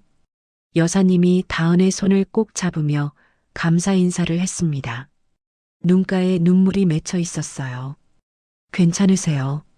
저도 예전에 많이 도움받았으니까요. 서로 돕고 사는 거죠. 다은은 환하게 웃으며 여사님께 인사하고 엘리베이터로 향했습니다. 그 모습을 멀리서 지켜보는 사람이 있었습니다. 로비 한쪽에서 다은을 바라보던 만석이었어요. 만석은 흐뭇한 표정으로 미소 지었습니다. 역시 내가 사람을 제대로 봤어. 다은은 여전히 겸손하고 따뜻한 마음을 가지고 있었습니다. 만석은 지팡이를 짚고 천천히 엘리베이터로 걸어갔습니다. 점심시간이었어요. 다은은 사무실에서 서류 작업을 하고 있었습니다. 오전에 방문했던 독거노인 가정의 보고서를 쓰고 있었어요. 그때 내선 전화가 울렸습니다. 따르릉, 따르릉. 네, 복지재단 김다은입니다. 김주임 나야. 만석의 목소리였습니다. 다은은 반가워서 얼굴이 환해졌어요. 회장님, 안녕하세요. 점심 먹었나? 아직이요. 지금 보고서 쓰고 있었어요. 그럼 회장실로 올라오게. 같이 점심 먹지. 네. 회장실로요? 그래. 특별한 점심을 준비했다네. 다은은 궁금한 마음에 서둘러 회장실로 올라갔습니다. 회장실 문을 열고 들어서자 만석이 소파에 앉아 기다리고 있었어요. 어서 오게. 앉아. 다은이 소파에 앉자 만석이 테이블 위에 놓인 것을 가리켰습니다. 은박지에 쌓인 김밥 2줄과 컵라면 2개가 놓여 있었어요. 이거, 다은의 눈이 커졌습니다. 자네가 일하던 그 김밥집에서 사왔다네. 행복 김밥집 말이야. 만석이 웃으며 말했습니다. 난 이상하게 이 김밥이 호텔 뷔페보다 맛있더라고. 그래서 오늘 아침에 비서한테 시켜서 사오게 했지. 다은은 뭉클해서 목이 메었습니다. 1년 전 자신이 땀 흘리며 김밥을 말던 그 가게. 만석이 변장하고 찾아왔던 그 가게. 회장님, 자, 빨리 먹어보게. 식기 전에. 만석이 김밥 한 줄을 다은에게 건넸습니다. 다은은 은박지를 벗기고 김밥 한 조각을 집어 먹었어요. 여전히 맛있네요. 그렇지? 나도 이 김밥이 참 좋더라고. 만석도 김밥을 한 조각 집어 먹었습니다. 그리고는 컵라면에 뜨거운 물을 부었어요. 라면도 같이 먹어야 제맛이지. 회장님, 다은이 깜짝 놀라 만석의 손을 잡았습니다. 건강 생각하셔야죠. 라면 국물은 다 드시면 안 돼요. 만석이 허허 웃었습니다. 허허, 우리 청소 반장님 잔소리는 여전하구만. 청소 반장이 아니라 복지주임이에요. 다은도 웃으며 말했습니다. 두 사람은 마주보고 앉아 김밥을 먹었어요. 호화로운 회장실에서 먹는 김밥과 라면. 이상하게도 세상 어떤 음식보다 맛있었습니다. 한참 먹다가 만석이 젓가락을 내려놓았습니다. 다은아. 네, 회장님. 만석의 목소리가 부드러워졌습니다. 고맙다. 내 곁에 있어줘서. 다은이 고개를 들어 만석을 봤어요. 만석의 눈가가 촉촉해져 있었습니다. 내게 손녀가 있었다면 딱 너 같았을 게다. 다은의 눈에서 눈물이 주르륵 흘러내렸습니다. 저도요, 회장님. 다은이 울먹이며 말했습니다. 저도 회장님 같은 할아버지가 계셔서 더 이상 세상이 춥지 않아요. 회장님이 저한테는 진짜 할아버지 같아요. 만석이 다은의 손을 꼭 잡았습니다. 나도 자네를 손녀처럼 여긴다네.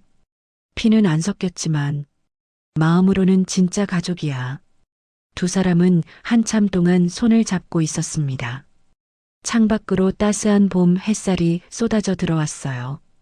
회장실 안을 환하게 비추었습니다. 그 햇살 속에서 웃고 있는 두 사람. 70이 넘은 노인과 28이 된 청년. 피 한 방울 섞이지 않았지만 서로의 상처를 보듬어주며 진짜 가족이 된 두 사람. 새벽 5시 차가운 회장실에서 시작된 인연이 이제는 따뜻한 가족애로 피어났습니다. 오늘의 이야기가 당신의 마음에 작은 울림을 드렸다면 앞으로도 당신의 나날에 잔잔한 위로가 될 이야기들로 찾아뵐 수 있도록 구독과 좋아요를 눌러주세요. 그리고 사연의 주인공을 위한 따뜻한 말씀도 댓글로 부탁드립니다. 당신의 오늘을 늘 응원합니다. 인생 나날이었습니다.